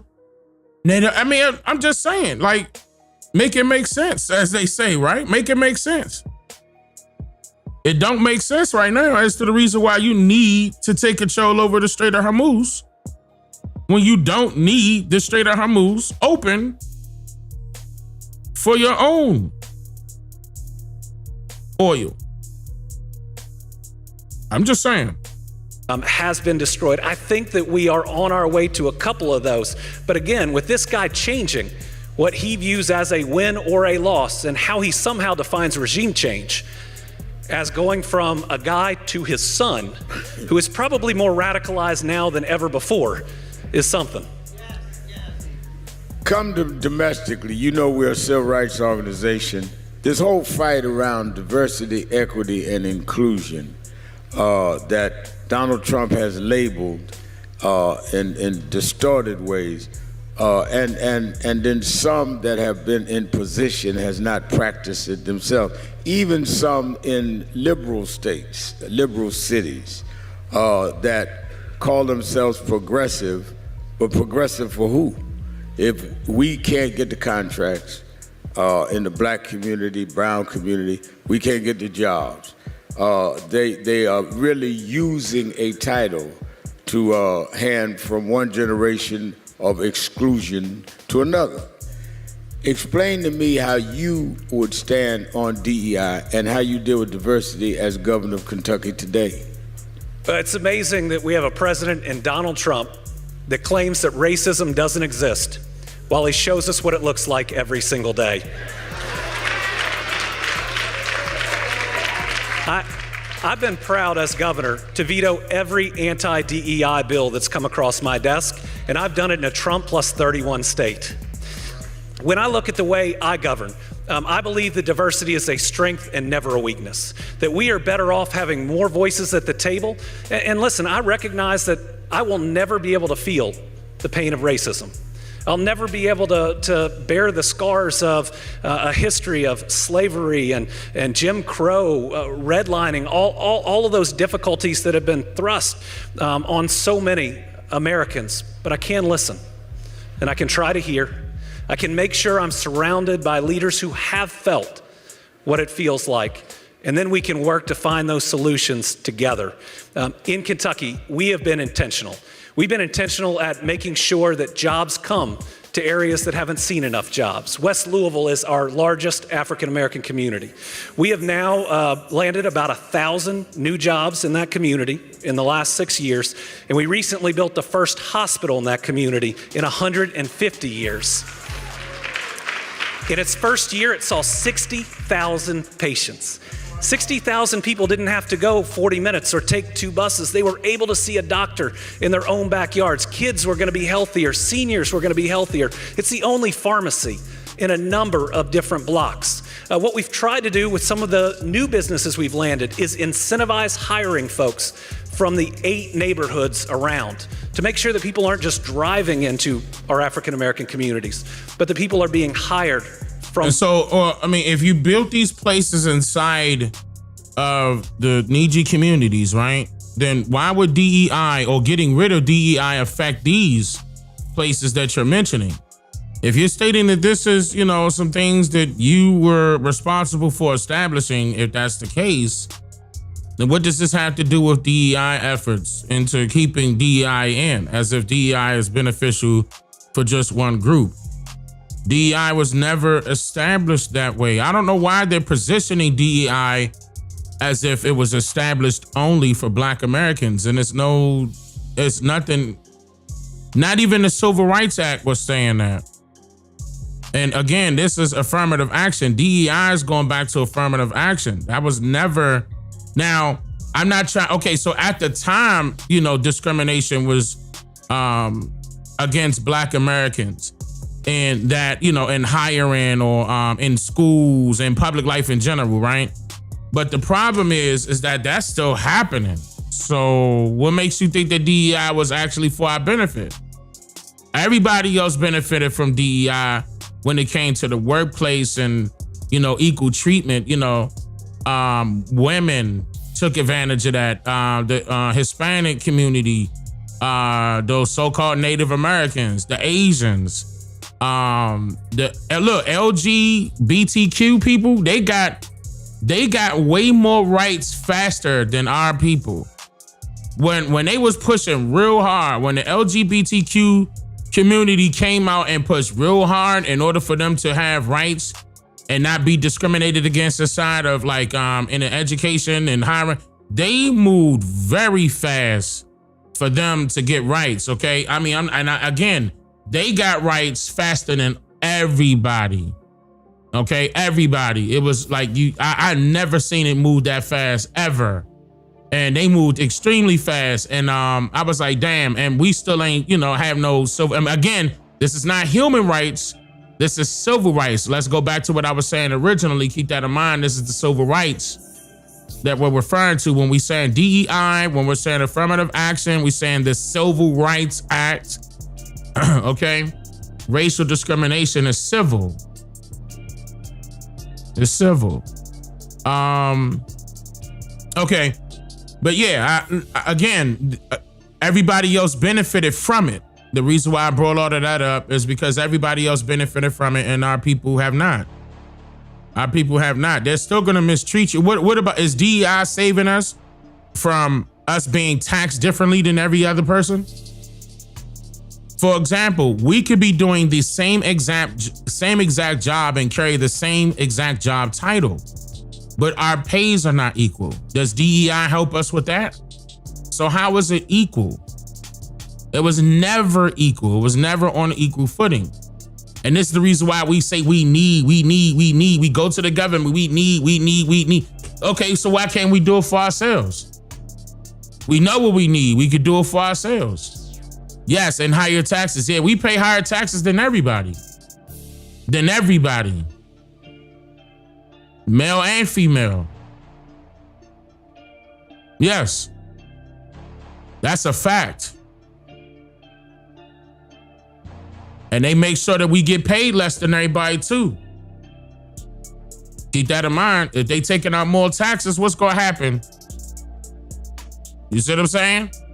After the taxes come and you look at that check, and whole time you and your buddy got that same job title, and his check look different than yours, then you know what's going on.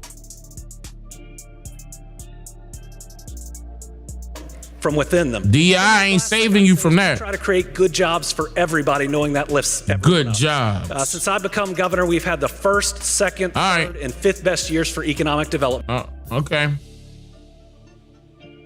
Let's move up. Wait, and then so he got back on stage.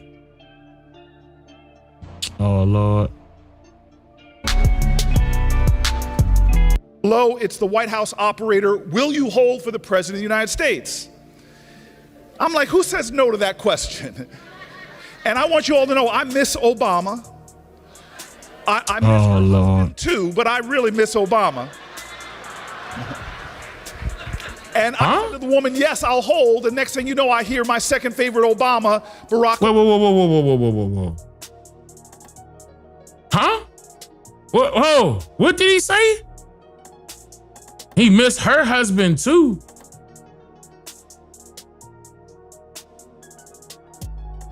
He said he missed Obama and he missed her husband too? Is that what he said? Obama, he's calling me from the Oval Office, and I'm very touched. Wait, hold on, let me go back. Let me go back. And I want to tell you that when NAN finds itself in a moment of moral urgency, this organization turns anger into action, outrage into outworking. It mobilizes and organizes. I want to tell you a true story about this terrible storm that hit New York and New Jersey called Hurricane Sandy. And NAN was organizing even then, distributing food and clothing and sanitary needs all throughout the region. And I was mayor of the city of Newark, leaning on Rev and his advice. And we became, in our church community, the coalition that was helping people now. We didn't wait for FEMA, we did the work together. And so I'm mayor of the city, and I'm driving along in my SUV as the storm is coming in. One more sweep of the city, and the SUV is shaking like a leaf in the wind, and the two officers driving me, trying to see through the windshield that was being punished with rain. We're on this long stretch of road in the West Ward of the city, and I get this phone call that I believe begins with the stupidest question in America. And you all forgive me if I sound impertinent, but here was the question. The person said, hello, it's the White House operator. Will you hold for the President of the United States? I'm like, who says no to that question? And I want you all to know I miss Obama. I miss her husband too, but I really miss Obama. Huh?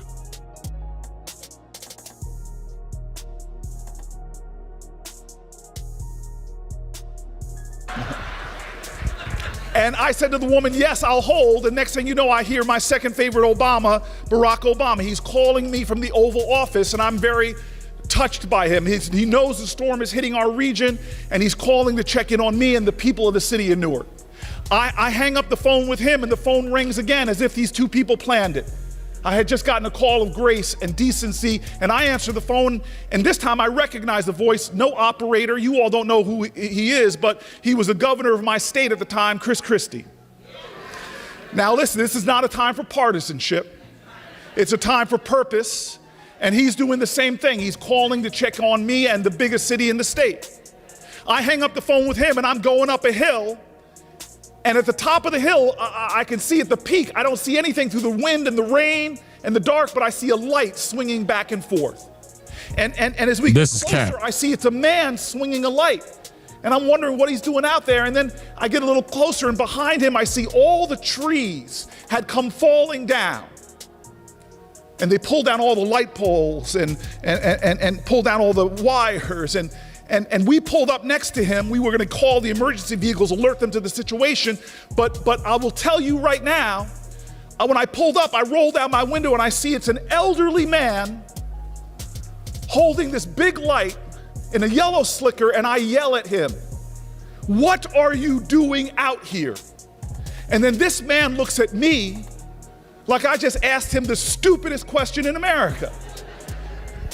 This man points over to the shattered wood and twisted wires and says, Mayor, I'm out here to make sure no one comes along and gets hurt. I had just talked to the President of the United States of America. I talked to the governor of my state.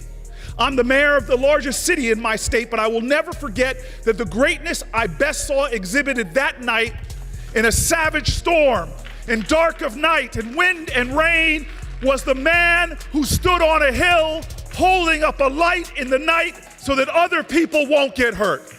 That is the story of who we are. That is the story of... You're not going to say his name? The story of how we got here.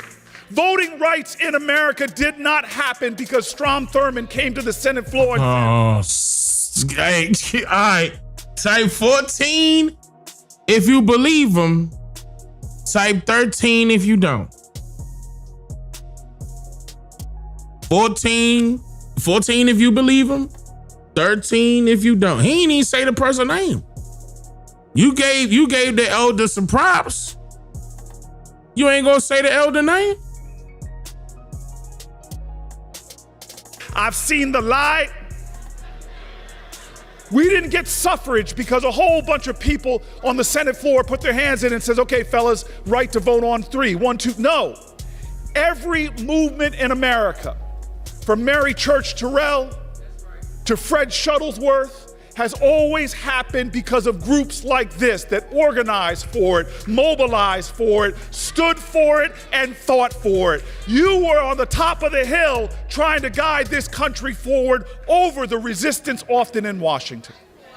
And so I'm here to tell you all, as we have folk on the stage, we have to stay focused on the now. Not future ambition, but present action. We have work to do when black housing, home ownership is worse than it was back in the 1960s. We have work to do when still black women are dying 3 times the rate of white women when they're giving birth. We have work to do when black unemployment rates are skyrocketing, and the man who was in the office right now and said, black people, what do you have to lose? We know now it's jobs and so much more. But we have to understand that this is the moment for which we were created. I believe we can do all things through Christ who strengthens us. But I also know that faith without works is dead. And this is one of those moments that I call to Nan now. This organization has made 35 years of progress, of perseverance, of power. But this next stretch is perhaps the most consequential that we have. And so let's turn and understand. We have ancestors whose blood, sweat, and tears got us here. We have seniors and elders in this room who've carried us. We have organizers who sustain us. We have young people in this room who must outdream us. But I want you to know I lift every voice I can, every time I can. We must, in a chorus of conviction, know our history. And I want to end with this. I've been talking a lot about our history because it's both inspirational and instructive. And I want to take you to a moment right after the Civil War broke out in the 1860s, and there was a ship invaluable in the Confederate Army called the Planter that had a flat bottom to it, and it carried munitions up and down. It was a fearsome ship, and the Union Army had pulled their boats back because that shallow water they couldn't navigate. They'd put a blockade on South Carolina. Well, on that ship there was a man named Robert Smalls. He was enslaved. You all know who I'm talking about. He was enslaved. But he knew it is better to be prepared for an opportunity and not have one than have an opportunity and not be prepared. And so he studied that captain, how he navigated the ship, how he did the signals to the ports, everything about him. And one night, all of the white people on that boat, the captain and others, left the boat and left the slaves there, and that was his opportunity. He gathered the families of the enslaved onto the boat, into the hull. He put on the captain's jacket and pulled his straw hat down. And in the middle of the night, he took that boat out and now sailed down the coast Every fortification he went to, he did the signals perfectly. They looked through the darkness, saw the captain's jacket and hat, and they let him on by. But then he gets to Fort Sumter, the big fort with the mighty cannons. He does the signals, and the signals are accepted. But instead of going by, he turns his ship and makes a beeline for the Union lines. And before they realize what happened, he's out of cannon range. But now he's got a bigger problem because he's a Confederate ship steaming toward the Union lines, and the Union ships are now preparing to fire on him. The captain of the Onward, leading that blockade, is loading cannons, getting ready to fire at a charging Confederate ship. So he pulls down the Confederate flag. Robert Smalls throws up a sheet, and at the last second, the Union line did not fire on him. Now picture this moment if you can. The ship coming out of the dark, pulling up a side. All the people on the Onward run to the side to say, who is this that has stolen this ship and is surrendering to us? And suddenly those men see a ship full of black men. And Robert Smalls walks on over with this ship full of Confederate munitions, this valuable ship, and he walks to the side of the ship. The captain of the Onward is staring at him confused, and he looks at him and then looks up at the American flag. And Robert Smalls says, can I have one of those for my ship, please? And his wife comes out of the hull of the ship holding their daughter and holds that child up to the American flag and says to the daughter, that flag right there, that flag will do you some good. My fellow Americans, from Crispus Attucks to Barack Obama, people have been up. The reason why he sound like Barack Obama to y'all is because he wrote a lot of Barack Obama's writing. But okay, it was cringe. Now he talking about the story of Robert Smalls. Parts of it was correct, parts of it wasn't correct. But I mean, you could tell that he's familiar with that story. He must have been saying that part a lot. But that's the part that give him up, where he sound like Obama. Part of this nation. We've redeemed the soul of our. Now, yeah, he is acting. That's an act. Again, this was all written. He memorized it. To union rights, to suffrage rights, we have fought in every major battle, and it wasn't who was president of the United States. Lincoln did not free the slaves. We freed the slaves. It is our power that has made this nation who it is. And now we must stand up like Langston Hughes said, America never was America to me, but I swear this oath, America will be. We must be like the poet who said America has got a dream with its back against the wall. To save the dream for one, we must save the dream for all. My country, 'tis of thee, sweet land of liberty, land where our mothers and fathers died, land of Harriet Tubman's pride. From every side, let freedom ring. We are our salvation. We are our freedom. Let freedom ring. We will mobilize and organize. Let freedom ring. We will stand to our feet, and with the conviction of our chorus of ancestors, we say again, let freedom ring. This is our nation under God, one nation, and we shall be free. Thank you. That was written.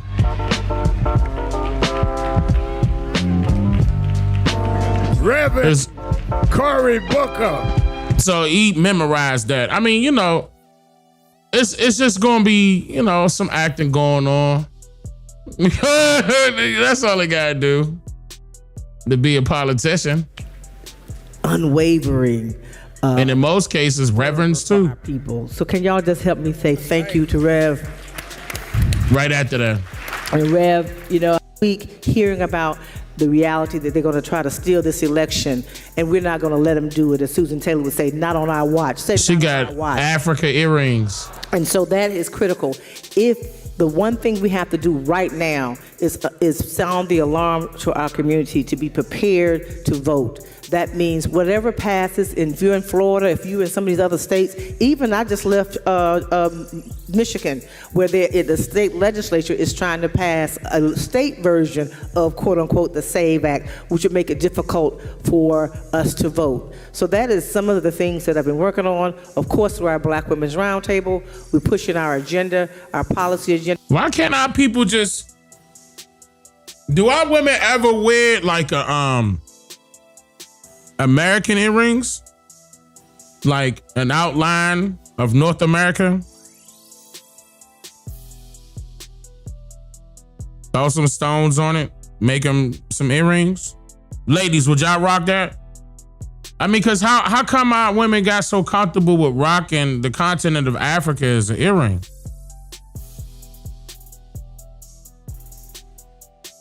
We don't even see Africans from that continent wear those earrings. I haven't seen them not one time.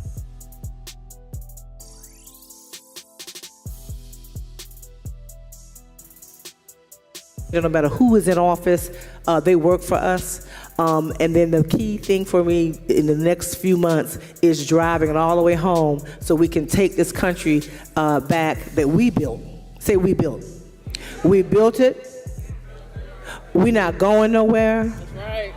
We will not be erased. We will not be erased. We have the power. It's in our hands. So peace and power. Let's keep fighting together.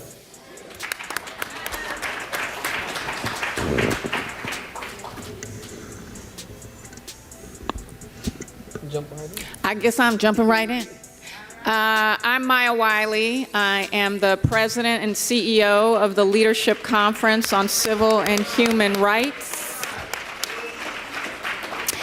I am proud to be here with my sister leaders who are also powerful parts of our national coalition. And I will say not only congratulations to the National Action Network for its 35 years. We work hand in hand in coalition, as the Rev said, but I'm going to talk to you about outrage. Okay. Outrage. We're allowed to be outraged. We're allowed to be angry, and we're allowed to call upon it, speak it, and take action on it. So the Leadership Conference is 76 years old, and we count amongst our founders the NAACP, the Brotherhood of Sleeping Car Porters. I just want to shout out Dorothy I. Height, National Congress of Negro Women, who was also our board chair for decades and a powerful leader in her own right, and we call on her legacy and history as I look and am proud to work with my sister Soror Siobhan. Yeah, there's a little bit Delta action up here, but we're Divine Nine, right, all the way. So I'm just gonna say wow, they don't hide it, do they? They don't hide it, do they? They do not care. The Delta 9? Nah, they don't care. Sorority witches. The Delta 9. Some of y'all, you know, that don't know what's going on, the Greek fraternities, the Greek sororities. But, you know, the ones that they trying to say were black.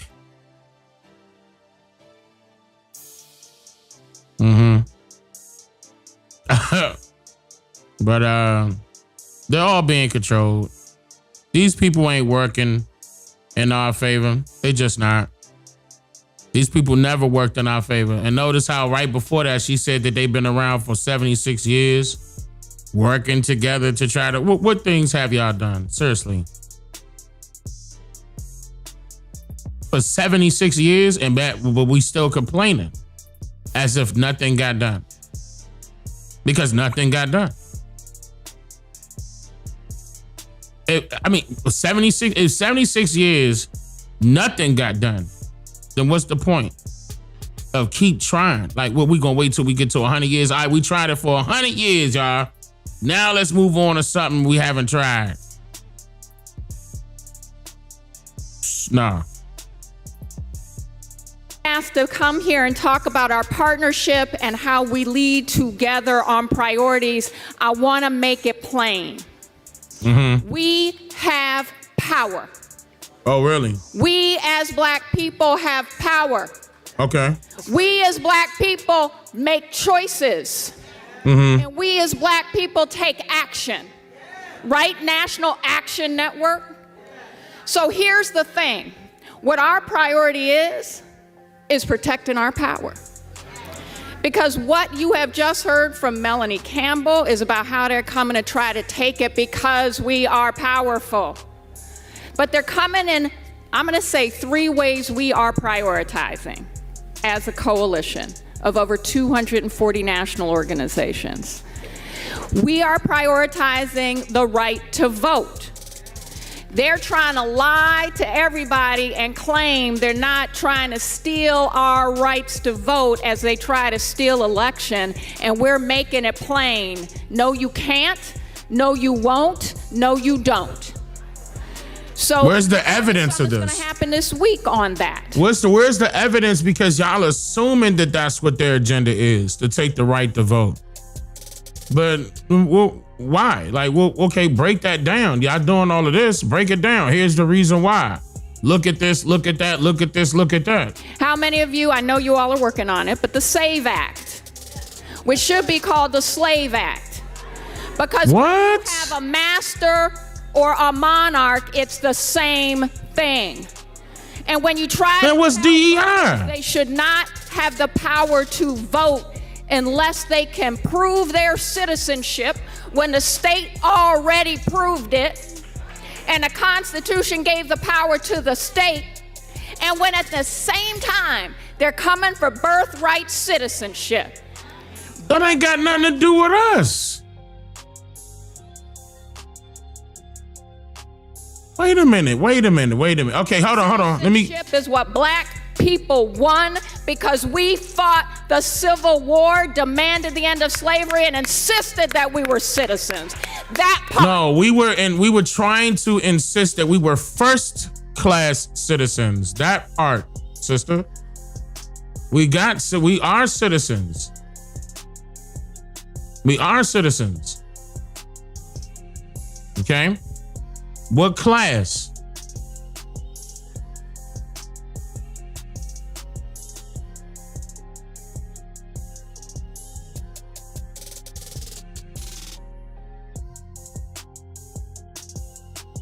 That's what's the most important. So when you hear SAVE Act, know it's Slave Act. Know that this is about coming for our power, and knowing that we have prevented it from passing time and time again because we've worked together and asserted our power together. And we need you to continue to make those calls, speak it out loud, and tell them no, and make sure our communities know it ain't about saving, it's about enslaving. Okay. Okay. So here's the second thing. We're powerful because we're organized. That's right. We're powerful because we do the work. We're powerful because we know and have always done it, even though we do get tired. That tirelessness is a lie. We get tired, but we do it anyway. We always have, and we always will. So they're trying to make us tired. So repeat the same cycle until it eventually works. They always say when you practice, at something, you get good at it. So y'all been practicing this whole time, and you got good at making money off of a promise that you guys can't even keep yourselves. You think the focus is on us getting inside of this government when their focus have been creating their own laws and rules and regulations among its citizens. Our people have never thought about the term citizen or us becoming a citizen ever been a problem, because ever since we became a citizen, there was problems. Prior to that, we were good. What was our problem? What was the problem, prior to us becoming citizens? What was the problem? Even during the Civil Rights Act, we had our own businesses, we had our own establishments, we had our own hospitals, We had our own salons, barbershops. We had our own grocery stores. We had our own transportation systems. We didn't need to sit on their bus. We was always able to sit anywhere on our own bus. We was always able to, get our own taxis. We was also able to, catch rides with our own pool of car rides, share rides at that time. We didn't need anything but each other. We just take care of our communities.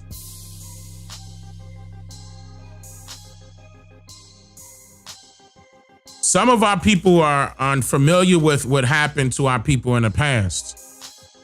Like they're skipping the bigger message. Like the point here is that as soon as we I'm about to say how we disenfranchised ourselves. As soon as we became a citizen, we disenfranchised ourselves. As soon as we became a voter, we disenfranchised ourselves because in order for us to become a voter, we had to become a citizen. That's the only way they allow you to vote in this system. Now they're telling you, hey, now we just need to make sure that you got ID in order for you to vote. They want to make sure that dead bodies not walking to these places, right? They want to make sure it's real authentic people. That ain't got nothing to, do with stopping us. Nah, the more votes, the better. If they count. That's if they count. They're trying to bring every fight they can, so we're fighting all the time. But now they're trying to... But let's just say that the votes count, but they still not doing nothing in our favor. Already done it. They've turned the Department of Justice into the Department of Just Trump. Yes, I said it. It's the Department of Just Trump, not just... Okay. Trying to make. What about the Department of Justice during Biden's administration? A department. What they do for us? A civil rights community, the Civil Rights Division we fought for and created. That's right. They're trying to claim that when we dissent, we're violating the law. They're trying to claim that some of us are engaged in terrorist activities because we protest. They're trying to claim that the very things that we have always done peacefully and to make our petition upon our government, they're trying to claim our government, crime, and that those of us who do it are criminals. That's your mistake right there. That's your mistake right there. You still thinking that this was in the past. Even in the past, this wasn't our government. You wrong right there. This was not our government. And when we were fighting for civil rights for our people, we got it, and so did every other foreigner that felt as though they should deserve it too. That's the part, that is the quiet part that you're not saying out loud. Just like how they doing right now. It's the same thing. Every time we try to get, some reparations for us, foreigners want a piece of that pie. And they end up getting it if they allow it. That's why I disagree with Umar Johnson, because Umar Johnson said in order for us to get reparations, in order for us, we got to share with everybody and we just get a piece of it. Now I'm paraphrasing, but it was along that line as to what he said, and I disagree with that. So, be okay with being cool with everybody that got things that they need. That's cool. They got everything. As far as their identities, their culture, their history, their legacy, their language, they got all that, right? That, even some of them got their lands back, but we got to settle and just get a piece. I disagree with that. Royally disagree with that. That's why I feel as though he wrong. Umar Johnson is wrong on that take. And, to piggyback off of that, a lot of them feel that same way. Like this entire convention could be considered that they're trying to promote this to foreigners. The reason why is because it was the foreigners that benefited the most from the civil rights movement. Let's be real. And I did a whole matter of fact, I did 1, 2, 3, and me and Tanisha did also. We did Mother Rosa. Don't forget, I don't know if y'all seen Mother Rosa. If you haven't, go on my website, DaneMakeYouThink.com, and watch Mother Rosa. Talking about Rosa Parks and the civil rights with the mother of the civil rights movement, and there's a reason why we calling her that. Go watch that one. And then go back on my channel on my segments on the Civil Rights Act. Movement. These people need to be called out. And I am going to call them out, though. I am going to call them out. I'm going to call out NAACP, the Black Caucus. A lot of these people, they trying to tell us that we need to, like, for example, Al Sharpton is saying that we shouldn't be saying nothing to them. What do you mean? What do you mean? It don't even matter if they're getting chopped in half in Congress, because what did they do? What did they do with 50 to 60 people in there? What did they do for us? Seriously. As long as they've been in there, 50 to 60 people in Congress that's supposed to be representing us. Okay, what they do for us? No, don't come after them, y'all. Don't call them out, y'all. That's some bullshit. Okay, so don't call them out on this shit. But y'all need to be calling them white people out on this shit. Right. We do. But no, our people is off limits. We gotta be able to work together. It don't work like that. So it's okay for them to do harm to us, but when we do harm to each other, don't call that shit out. Yeah, okay, buddy. It don't work like that. Of that. And I remember Al Sharpton saying that he the next generation. No, you're not. No, you're not. Don't forget that. So here's the other thing. We are united and demanding that we have protection from abuse from our own federal government. And the way we do it is by naming it. The way we do it is by refusing to be fearful when that's what they're trying to do. They're trying to make us scared so we stop using our power, even though it's legal, even though it's constitutional, and it's because when we fight, are we gonna... Okay. It is my job to sit at the feet of those that have come before me to impart their wisdom. And we are right now living in a time where our ancestors had already prepared us, but there were some new plots in the movie we weren't ready for. There is a current president who is sitting on the precipice of fascism in a way that we have not seen in the modern day. Intergenerational leadership is very clear to me. I've told folks all the time, it's going to be Gen Zs and millennials that actually help us get through this time. You want to know why? Because we have trained them to be obstinate. We have trained them to not tolerate foolishness. And I want you to know that Dr. King was a mere 26 when he began to work in this space publicly. That John Lewis was 21 on the steps of the March on Washington. But he started when he was 17. Every age group right now has a place in this movement. Every seasoned leader who has been there, done that, don't you leave us hanging. We need your wisdom. We need your support. We need you to activate us. Every Gen Xer, the hip hop generation, that's me, born in the 70s, who have seen it before the internet and after the internet. We are hip hop babies that understand how to raise money, how to build, but also how to innovate. But the millennials and the Zs have a different kind of move. And I'm saying to us in this civil rights movement today, I'm going to get to the priorities, but I got to talk to the issues. We need young people at every table in this country. And we need seasoned people, hear me, to train them, to encourage them, and to put them in position to be able to activate them. I wouldn't have been ready for this without an Alexis Herman, without a Dorothy Height, without a Melanie Campbell. Y'all calling her Drewski? That's messed up. Sisters, intergenerational y'all wrong. Is a priority y'all wrong. At NCNW because we are a 90-year-old organization. We made 90 years just this year. 90 years. The other organization was 76. This one is 90 years.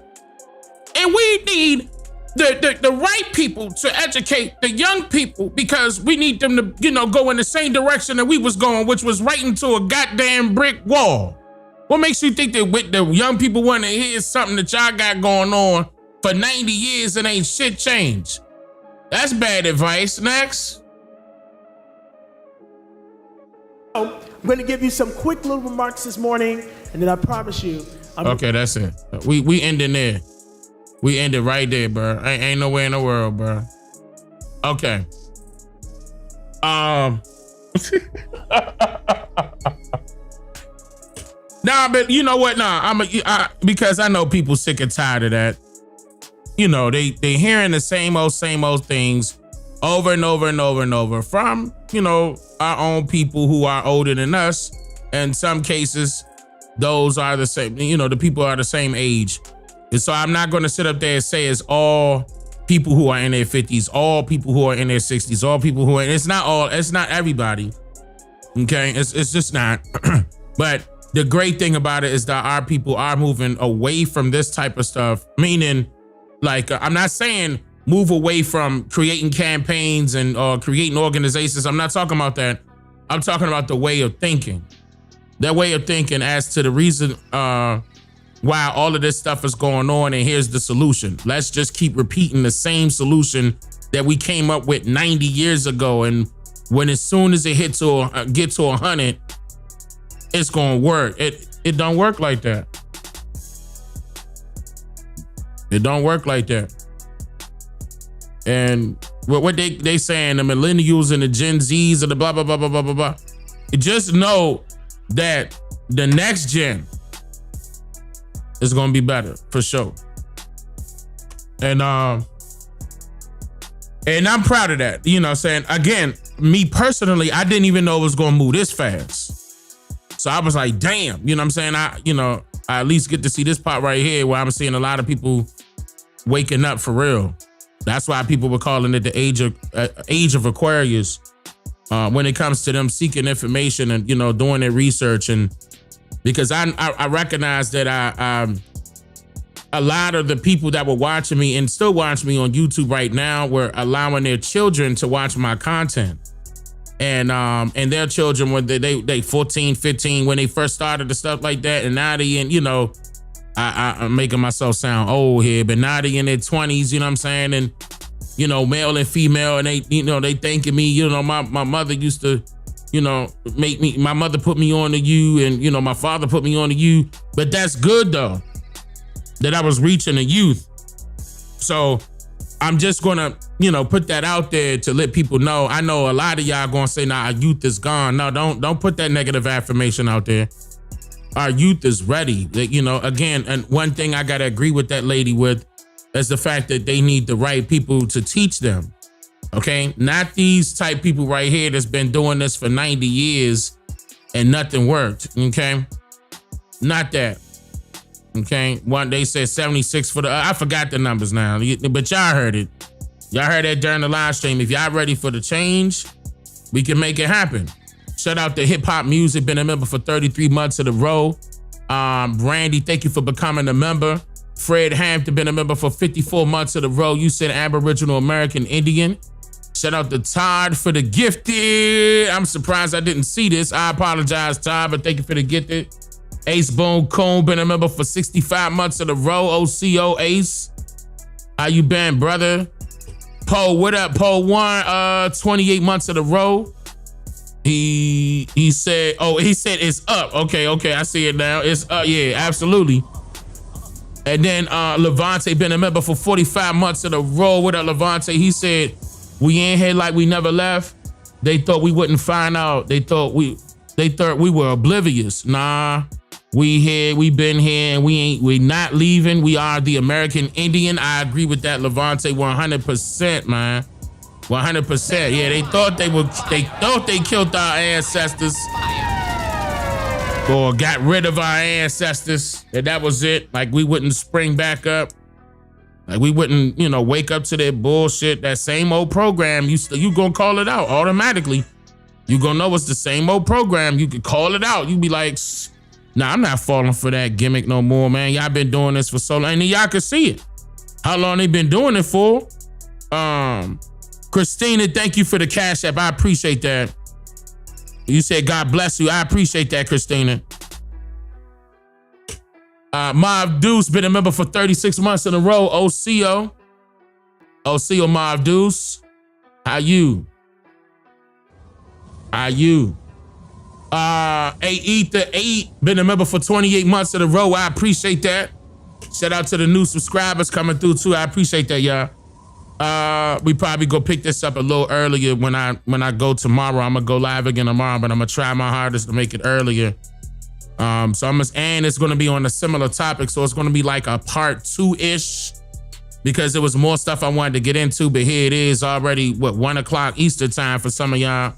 And I apologize about all that, and I know folks gotta go to work tomorrow, so I'm gonna see y'all a little earlier in the afternoon, probably most likely early evening time today. And since, folks of the east side, it's the next day.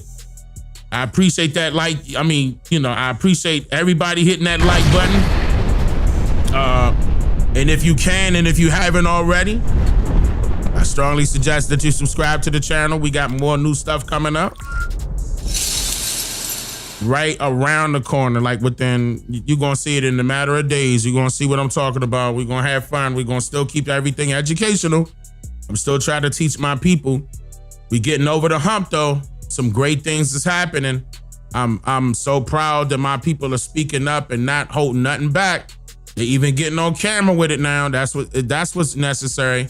So we could, shut stuff like this down right here. That, all this we hopeless. We need to get the vote. We need the vote. Nah. Did all that already.